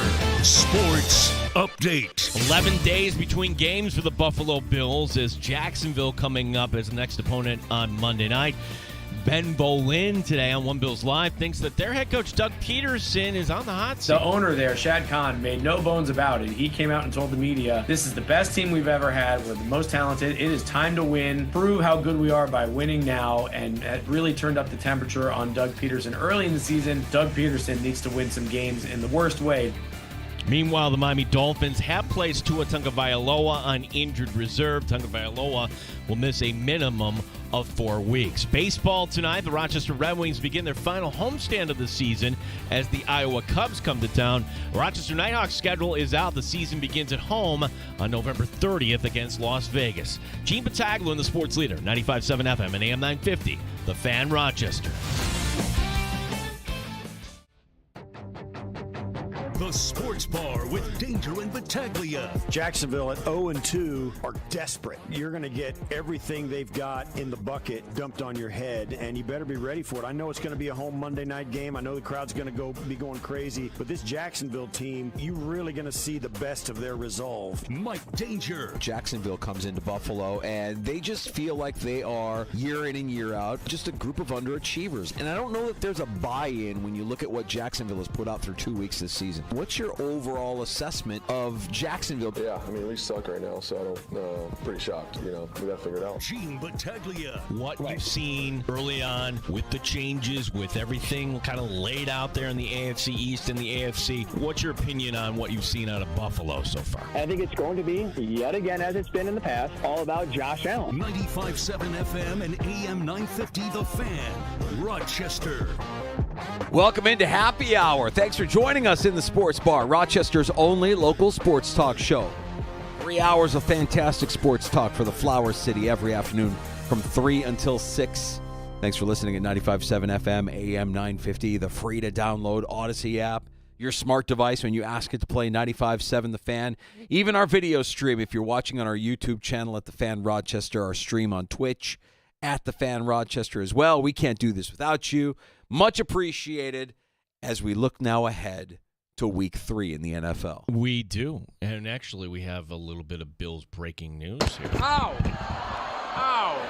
Ow! It really hit me. I didn't know it was coming back that far. That win over the Dolphins, so many positive things, right? It's just like, wow, look at this secondary. Look at the running game. Look at the physicality. There's that Oliver. And there's one thing we kind of missed at the end. There was a really bad miss. Oh, but the field was wet, or he slipped, or whatever the excuse was. Well, I thought there was somebody got a finger on it. That wasn't blocked. Oh, that as well. Like, I've heard that too. But Tyler Bass, we've been saying this all along, and we've had our experts on with us too. Like, it's not coming off the foot the way it should.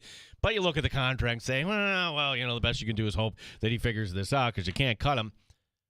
According to Tom Pelissero, the Bills worked out 2 kickers today. And these are names that should ring a bell.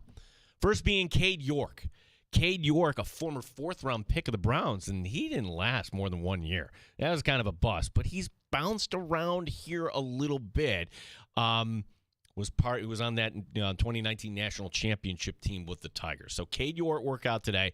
And a guy who was a place kicker in the league last year but missed a kick, and some blame him for actually that team losing. That's Anders Carlson. He was the place kicker in Green Bay last year. They lose by 3 in a game against San Francisco, and he comes back this year and he gets beat out. So to me, what kind of message does it send? The place kicking position, I think it's one of the loneliest in sport. It's lonelier than goaltending. Why? Because, the goalie's got to communicate with the defense and everything else. You're a kicker, you're kind of apart from your teammates, too. They like you, but are you really a football player? Kind of thing. That's the way you're kind of treated. And then you're on this stage, right center stage, in front of 80,000. You're ready to be the hero where everybody point the finger to. And I just have coming to the conclusion that for, the Bills kicker right now, that this is just kind of between the ears right now. Yeah, it's got the yips. Yeah. It's a cruel, cruel position, man. And he didn't look right for a good part of last season. He certainly didn't look right the last time we saw them in early 2023, and now, or early 2024, I should say. And now, I mean, you can't miss wide left from 45 yards away and have it look the way it looked in the Miami game. Sorry, that is not acceptable. I love the proactivity of this move. At minimum, you've got a couple of guys in the Rolodex I just said Rolodex. Does anybody even know what a Rolodex is? You got a couple of guys on speed dial that you could reach out to and actually put a little bit of heat on Tyler Bass. Because when you look around the NFL, 50-yard field goals have become commonplace. 50-yard field goals are nothing to sweat. Mm-hmm. I want to say that Justin Tucker is cold so far this year. He's missed 2 from 50-plus. The rest of the league, I think, has missed a total of 2 as well from 50. The rest of the league has only missed 2 outside of Justin Tucker. So 4, I think, total misses through 2 weeks from 50 yards or greater in the kicking game. Well, okay, and I hear the counter argument here. Well, you're doing this. How does this help Tyler Bass? Because it's going to hurt his confidence. I'm sorry, like his confidence right now. What are we talking? Are we talking about toddlers here? Are we talking about preschool kids? We're not. We're talking about grown adults get paid a lot of money. If you're Tyler Bass, you have one job: kick the freaking ball. That's it. If you can't do it, we will replace you. We will find somebody who can do it the way we want it done. And I don't know, man. I mean, like, what does it take to be a great kicker in the NFL? When you look at guys like Tucker, when you look at guys like Butker, how are these guys as good and as automatic as they are? I just imagine that they work at it constantly, that there's nothing, if Bass is working at it constantly, but it's still not connecting, then yeah, it's between the ears. There's something there that's missing, and you have to find somebody who can get done what you need to get done. Well, that might be the takeaway here, Danger, is that why now? We saw this at training camp, like this doesn't look right. Well, and it doesn't look right because now maybe the Bills are like, wait a second, he has been working, and this isn't it. And it's a cruel business. I get it. But if you are hoping I'm going to say, Tyler Bass is going to figure it out, everything's going to be fine. What do you want him to do? Nobody do knows you want that. him to lose a game for you? Do you want him to lose 2 games for you? Because the way this league is, okay, see last night, okay, not everything is going to be as comfortable as you had it against the Dolphins last Thursday. The margin for error is razor thin in this league, and it is a week-to-week league, and a lot of it is matchup dependent. And even though Jacksonville is 0-2, they're going to come in on Monday desperate for a win, and there are going to be some matchups that they'll be able to exploit. And when it's all said and done, and you get down to it, you might need the leg of your kicker to win you a game. You can't take the chance. You can't. I mean, the miss against Miami didn't cost you, but man, was it ugly. And so I think this is a proactive move. I like the move to work out some kickers. And if this adds to the problems with Tyler Bass's game, well, then you know that mentally he's just not there. That mentally he can't cut it, and he needs to go. And maybe that was a tell as early as training camp. The fact that there was no competition at training camp for Tyler Bass. Is Tyler Bass comfortable? Does he perform better when there's competition around him? Does he perform better when his job and his livelihood is being threatened? So you do have an issue because the salary cap is real. The Bills don't have – they would have to take somebody right now and say, hey, Josh Allen, whatever your salary is, next year, here's your signing bonus. We're going to lower it. $7.3 million would be the dead cap figure. I mean, full stop right there. Like, what are you doing paying a kicker this amount anyways? I guess we can second guess that, but would it be shocking if they made the move before the Jacksonville game, Danger? Can we set up a trade? Because what you mentioned was $7.93 million. Can we maybe trade Tyler Bass for Dylan Cousins and have Dylan Cousins kick field goals? See if he can kick field goals. Does that make it better? Because they're making about the same, right? Inter-organizational trades. No, it doesn't work that way. No. I don't think they're going to make a change yet. I don't think they're going to make a change yet, but I at least can appreciate them being proactive and saying to themselves, he needs to get it right. And if he doesn't get it right, we will reach out to one of these younger kickers who haven't quite found their spot yet in the NFL. Well, and you could say, too, all right, well, why don't you just bring one of these kickers on the practice squad? He did that with a punter last year. That was a little different. Martin actually had an injury. By the way, Brian Dable, if your kicker is injured, you might want to get somebody on the practice It's squad. malpractice, Yeah, dude. I mean, like, it really, we like Brian Dable. He's going to lose his job. This is not. Well, is that a Dable thing or is that a Joe Shane thing? I don't know who Gano was like hurt. I mean, are they pointing fingers at each other at this point? Yeah. It's a clown show. It's a clown show. You have to be prepared for anything. You have to have a plan. Your kicker was hurt going into the game, and you didn't have a plan to back him up? What are we doing, guys? He's going to lose his job. Right.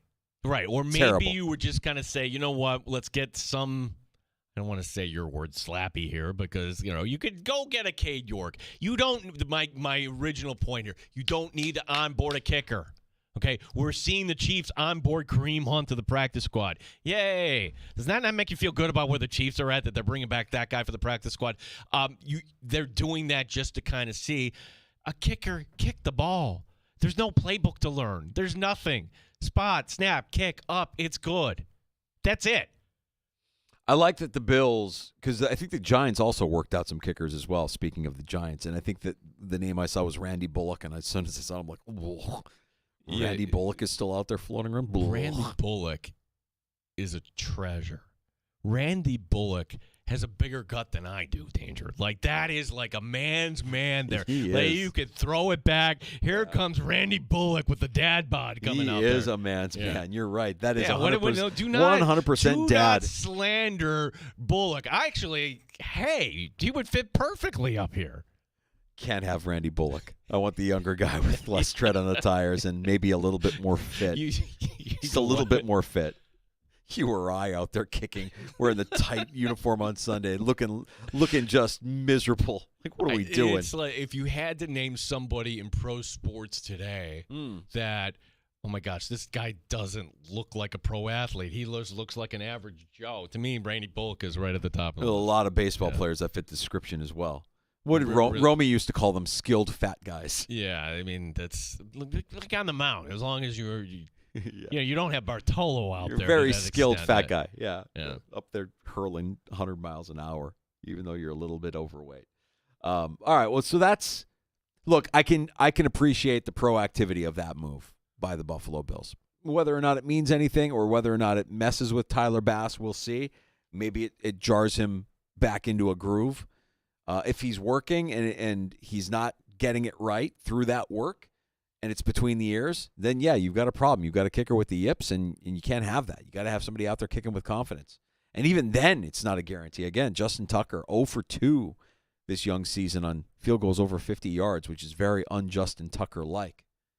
And Bass's miss on Thursday was as bad a miss as you could get. Luckily, it didn't cost the Bills anything because they had the game in hand. Speaking of that game, we also learned today, with a little bit of breaking news here in the last hour and a half or so, that Tua Tagovailoa will be placed on injured reserve by the Miami Dolphins. Wow. Are they protecting Tua from coming back? Are they protecting from Mike McDaniel putting foot in mouth? And okay, everybody take a break here on this. And it's not an unexpected outcome.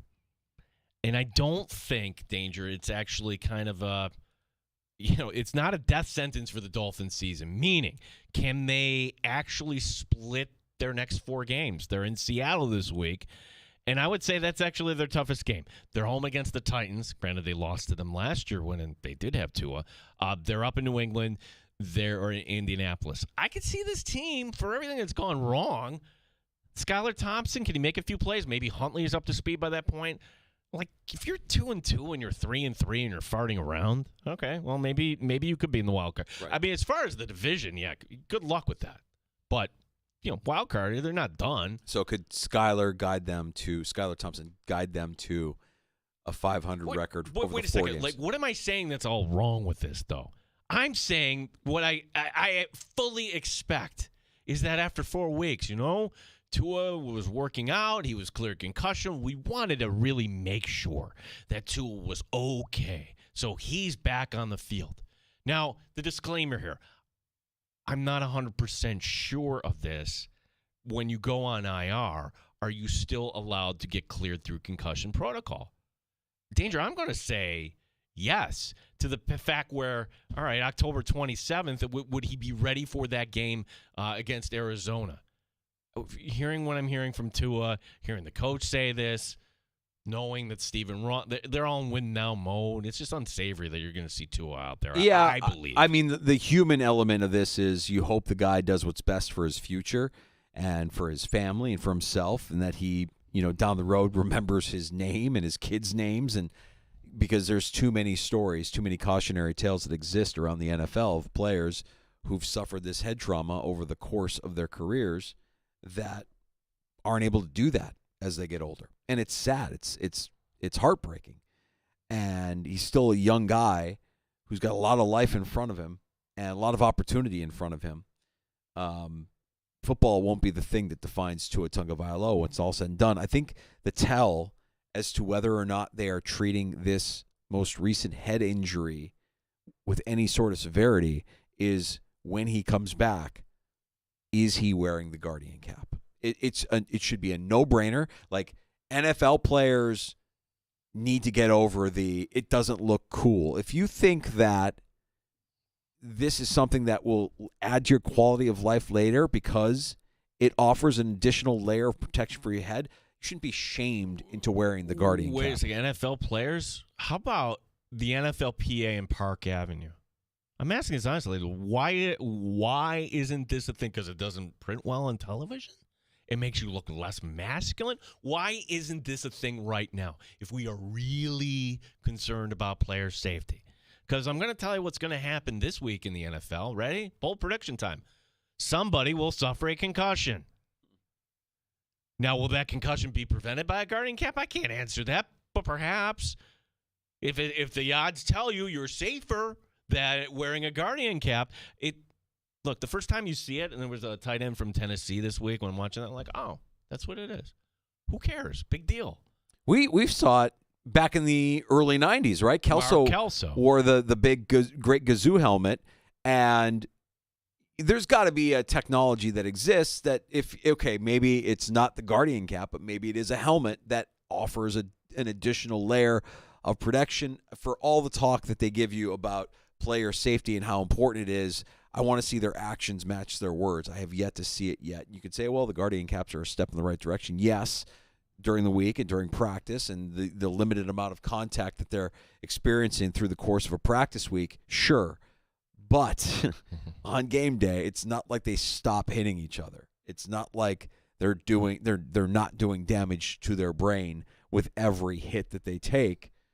If Tua is serious about his future, if he's listening to the advice that is being given to him when he returns, I'm not saying if, I'm saying when, because I didn't think there was ever a chance of him retiring, he needs to wear the Guardian cap. Make him wear the Guardian cap. If you're Stephen Ross, make him wear the Guardian cap. We invested in you. We want you here. Wear the damn Guardian cap when you return. I would be asking the question to the head coach, to the quarterback, hey, we're welcome back here. Or maybe to Skylar Thompson, too. After what you saw, would you consider wearing it? But no, we don't want to do that. Again, it doesn't look cool on television, Danger. The Eagles dropped Monday Night Football, their home opener last night. The Falcons come from behind, last-minute drive by Kirk Cousins and company, and some questionable play calling and clock management by our buddy Section 5 Sirianni. We can go back to calling him Section 5 Sirianni, Gino, because everybody's questioning how this guy is a coach in the NFL. Well, I'm going to do the unpopular thing and actually say that was the correct call. You have Saquon Barkley open in the flat, catch the ball, game is over. Right. The end. So execute the play. Problem with the whole scenario, Danger, is it wasn't. And Saquon is not the guy that you're going to make the change with. It's a team that, if you date back to the Bills actually sent him on this path. Go back to last Thanksgiving. This is a team that's been on completely the wrong path. I know the Eagles won last week, but now they're going to go to New Orleans, a red-hot New Orleans. All right, well, okay, hold on. So Saquon doesn't catch that third down pass, and the clock stops, and you got extra time there for Atlanta. I mean, certainly your defense can make a stop with Kirk Cousins not really being able to move out of the pocket. Well, that's the other thing, too. It's like Kirk Cousins, week 1, didn't – okay, he's still working his way back. And even when he is fully back, this wasn't a mobile guy to begin with. But yet we're playing the mamby-pamby prevent. That's Vic Fangio? That's Vic Fangio.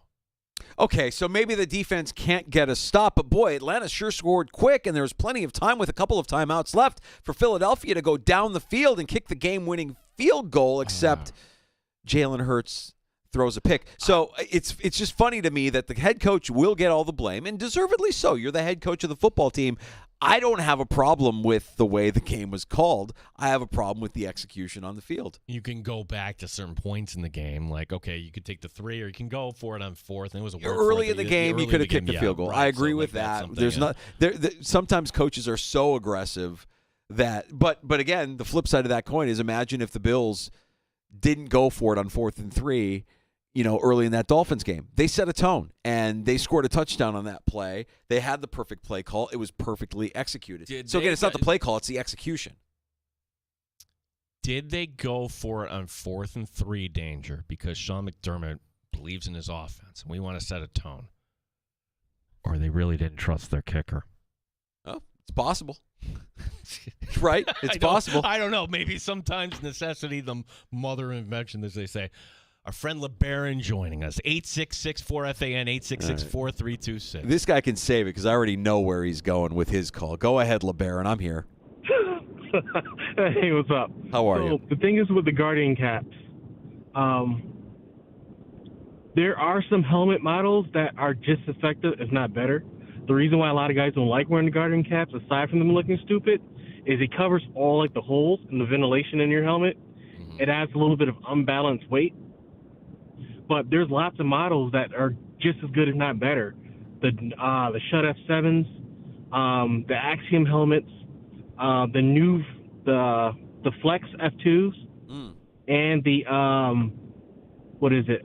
Bisis. So Bisis makes trench. LeBaron, versions of the trench. Do you know what helmet Tua has been wearing? Has he been wearing one that offers that kind of added level of protection? No, he's not. He's wearing a bucket. Oh no.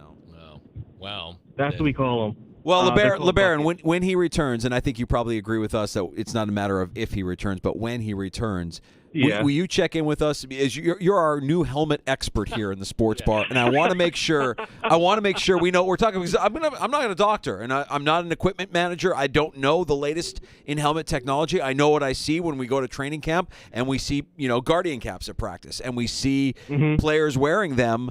In pregame warm-up, and they're wearing them when they don't want to take that additional contact. But when it comes to game time, they're off. And I get it. Like, okay, they look goofy, they look dumb, and only a handful of players are doing it.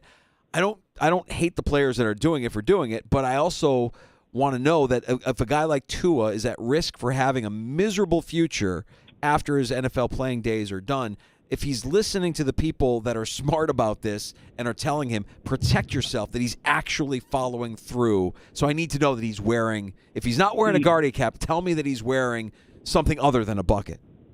Those guys that are wearing the Guardian caps, if you look when they take them off, they're wearing the Gen 1 Speed Flexes, and they just have them on because they have like good ventilation, and they're really light. Like extremely light, like you can whip your head around like there's no tomorrow. And some of them, the Speed Flex and the F7, they have this little thing in the back called a Tiger, and it's actually like an in-helmet AC. So they could do that. You could put that in your helmet to, instead of worrying about what's going on with the Guardian cap. But a lot of guys don't do that because they want to keep the Speed Flex on. Those are the people who are usually wearing the Guardians. Anything else, you don't need it. Oh, good insight, LeBaron. Some hot helmet talk. I thought LeBaron was going to bust my chops about the Chicago Bears. He sent us an update on X earlier.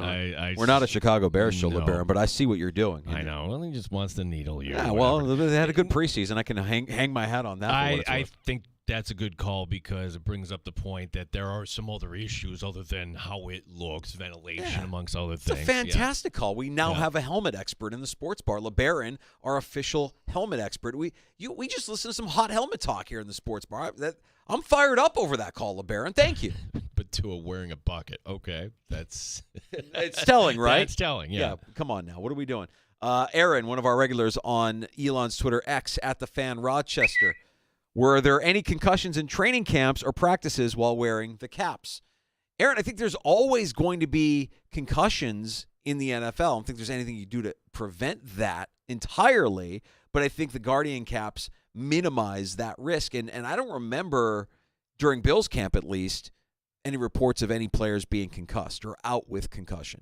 Gene, do you remember any? I don't remember any this year. No, they're like, I think they were and this okay. year was also like more wearing the Guardian cap of this year than I've seen ever. Every year it feels like it's gotten more and more accepted, at least in a practice setting. Chris in Kentucky writing in, I think it's more interesting that Huntley was signed to Miami. Their offense is tailor-made for Tua to succeed, and Huntley is definitely not Tua. We've seen this offense with Skyler, and it's not good. This is what you get, I think, Chris, like at this point. All the options, there's nothing great out there, and okay, can Huntley guide the team here? But the idea that you're going to be doing that boom, boom, boom, quick speed downfield, Huntley is not Tua. I think Huntley only gets on the field if the worst case scenario happens and Skylar Thompson gets injured. And I don't think Skylar Thompson gets injured. I don't think Skylar Thompson's great, but I think Skylar Thompson will be serviceable. And I think he'll be good enough over the next 4 weeks. Miami's at least, with that schedule, they're at least 2-2 through the next 4 games without Tua. I think of a grown man with the name of Skyler, and I think of the show South Park, and that was Stan's sister's older boyfriend. By older, like the girl was like 12, and then Skyler, the band, I love you, Skyler. No, that's too deep a pull for even Mike Danger on that. Sometimes things happen here in the sports bar that I don't even realize it when it's happening. And you're right, that was too deep of a pull for me. I'm a South Park guy, but I don't remember that Skyler. Skyler, okay. No. From Hope Crushed here on X, quote, it's a no-brainer that Tua should wear a Guardian cap. Pun intended? Hashtag not what he meant. Hashtag Miami Dolphins. Thanks for that tweet. I don't even realize I said that. You said that. Yeah, I was like, ooh, that was, yeah. So again, right over my own head. If you guys don't know, I'm not very bright. I'll just point it out every now and then. Stop that. I just point it out every now and then. A little self-deprecation. Sometimes things go over my head. I can be an airhead from time to time. We got to get to a round of shots next in the sports bar. Yeah, that's that cool new ad that's up in downtown Buffalo with Josh Allen. Is that legal? What, you mean they're hanging up billboards in Buffalo illegally? Oh, where do we go from here on this? What? Nobody bothered to, is that wrong?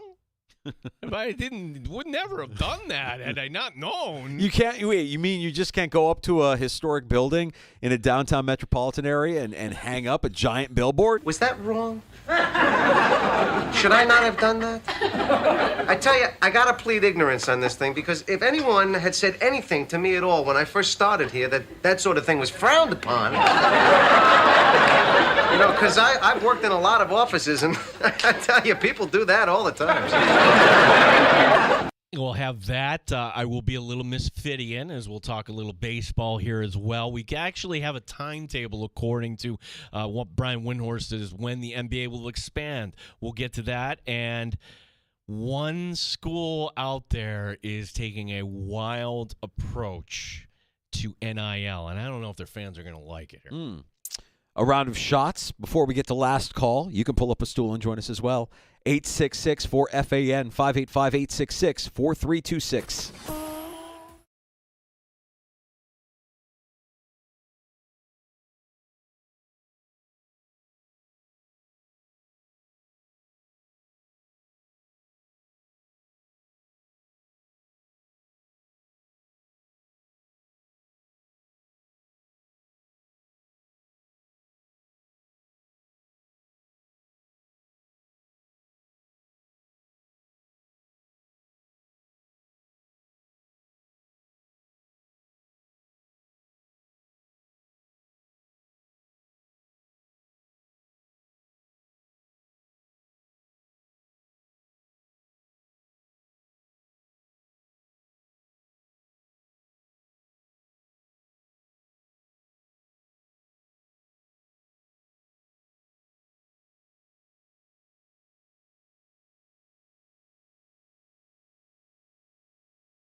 Players off today. Jacksonville, the next opponent coming up on Monday night. Dan Orlovsky today on One Bills Live says there is a difference between these two teams. If you just ask me, like, what is a main difference between these two teams is I really in my heart believe that Buffalo is trending towards having a top 10, top 8 offensive line, and I feel like Jacksonville is going the other direction. The Dolphins today placing Tua Tagovailoa on injured reserve. He'll miss a minimum of 4 weeks. In Kansas City, the Chiefs have signed running back Kareem Hunt to their practice squad. Red Wings begin their final homestand of the season tonight as the Iowa Cubs come to town. Sports brought to you by GetMyPerks.com. Today, get half off to Selena's Mexican restaurant. Gene Battaglia and the Sports Leader, 95.7 FM and AM 950, The Fan, Rochester. Bills, Sabres, Amerks. Your home for live sports is 95.7 FM and AM 950 The Fan, Rochester. Happy hour in the sports bar continues, and it's time for a round of shots. Yeah, have you seen the pictures in downtown Buffalo? Maybe even been there. The huge billboard featuring the face of Josh Allen. It's an ad for Gatorade. It's kind of cool, right? It's on the old Statler building, big old building. Well, according to our friend Nick Veronica at WIVB, the owners of the Statler building didn't get a permit for the ad. Yes, when it comes to outdoor advertising, zoning boards and the like need to approve of the right to hang an ad. Otherwise, what's to stop us from throwing up an ad on every building? And, you know, how many would you see on 490 right now? Sounds like officials are going to allow the building owners to apply for the permit, and the next meeting is upcoming in October. So is the billboard still up? Did they have to take it down? It is still up. While but the concern was like, wait a second, you just can't do that. I love it. So Gatorade gets additional publicity on top of the original publicity, and now there won't be any conclusion until October. I mean, you're getting added publicity for a month after this thing goes up. And in Buffalo, of all places, you can't take that down. It's like, okay, here's your permit, but don't do that again. Also, it's like your Gatorade. Like, athletes are, I think kids and everybody, like Gatorade has become Kleenex, right? Mm-hmm. Like it's the thing that you, even though it's not a Kleenex brand tissue, you're calling it a Kleenex, right?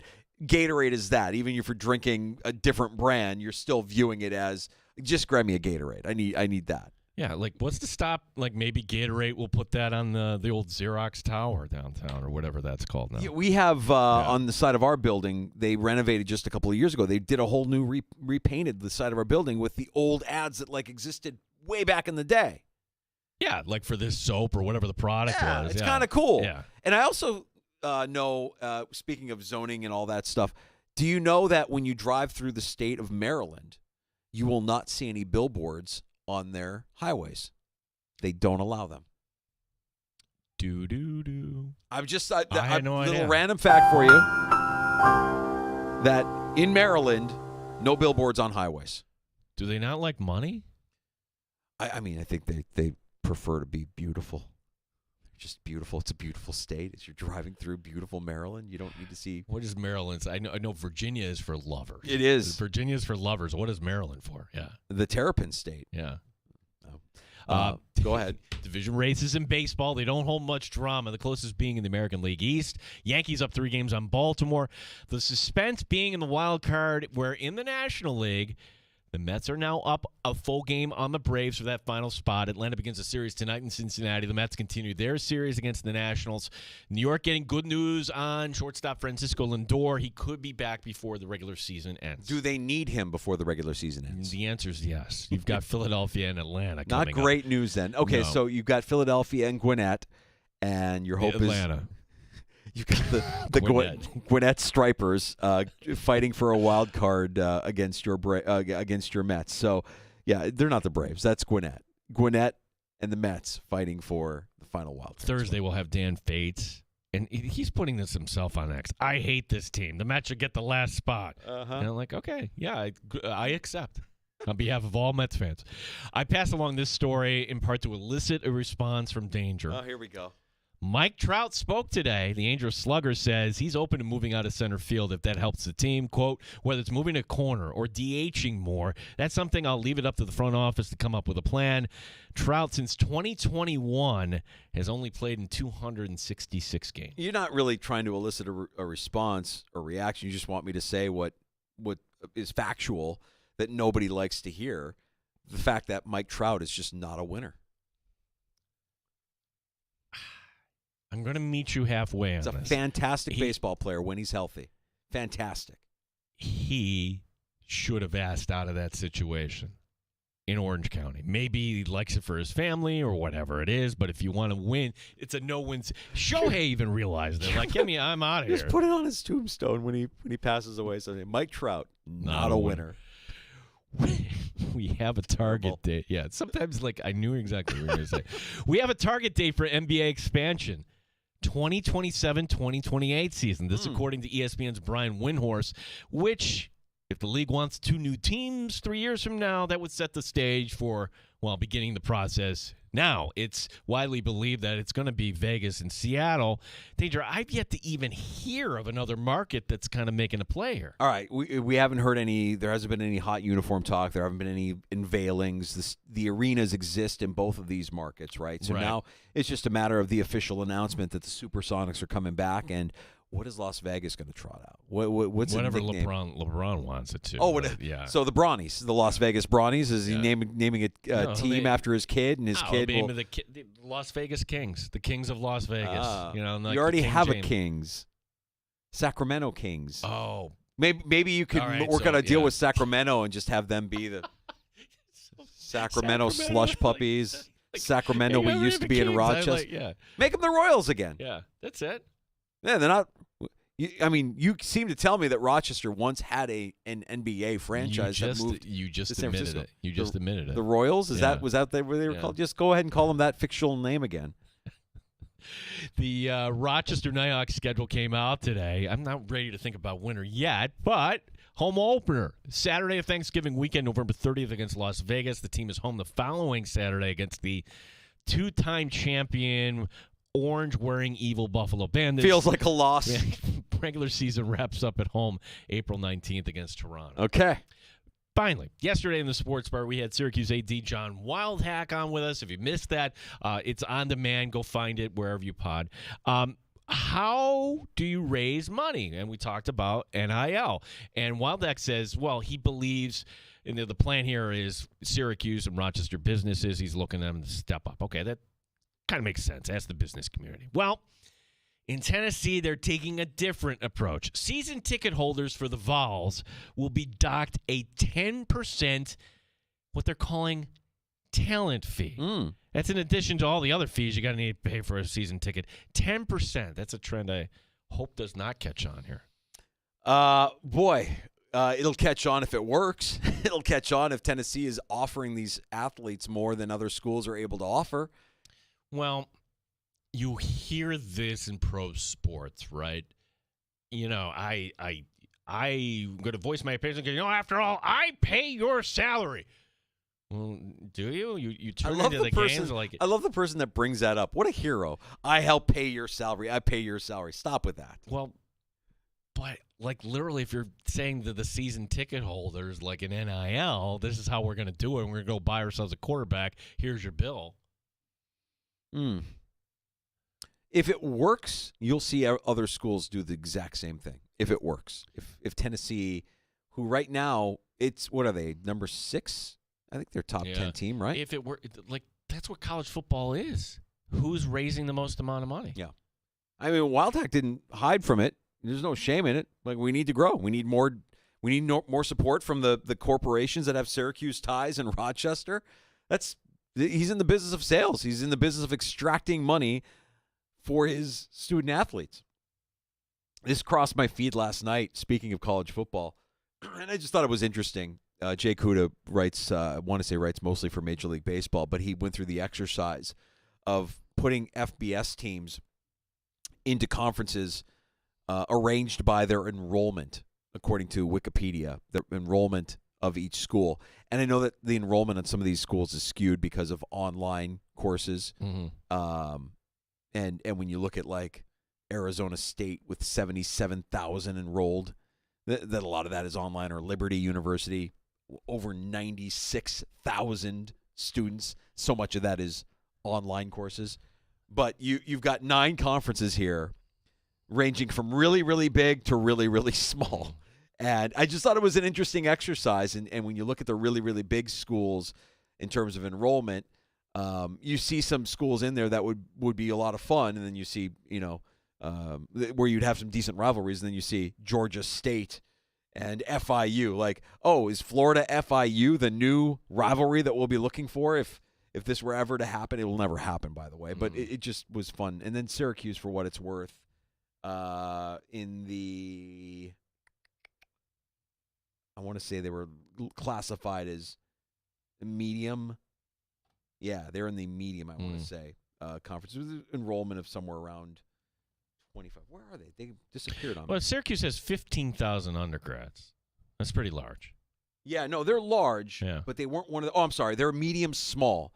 Enrollment of 21,772, according to Wikipedia. Okay, that's – private, public guy. Right. Yeah. Medium, small, and that puts them in the same range as schools like Oregon, Louisville, Ole Miss, Northwestern, and then a few schools that you might not, traditionally, UAB? Yeah, UAB, UTEP, New Mexico. Anyways, I just thought it was a fun exercise.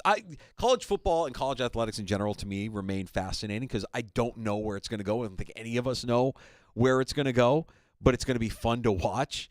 Especially as Wildhack told us yesterday, the next 3 years could provide a pretty good baseline for where things are going to go long term.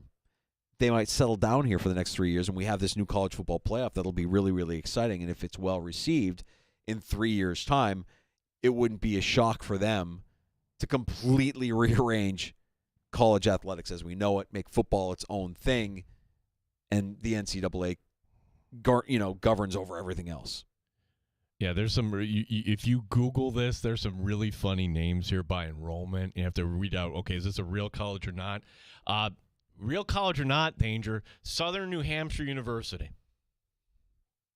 No, not a real college. A diploma mill. 164,000. Okay. Western Governors University. 156,000. University of the People. Huh? 34,000. I can tell you RIT, you have 16,000 undergrad. Okay. Largest school in our area. Yeah.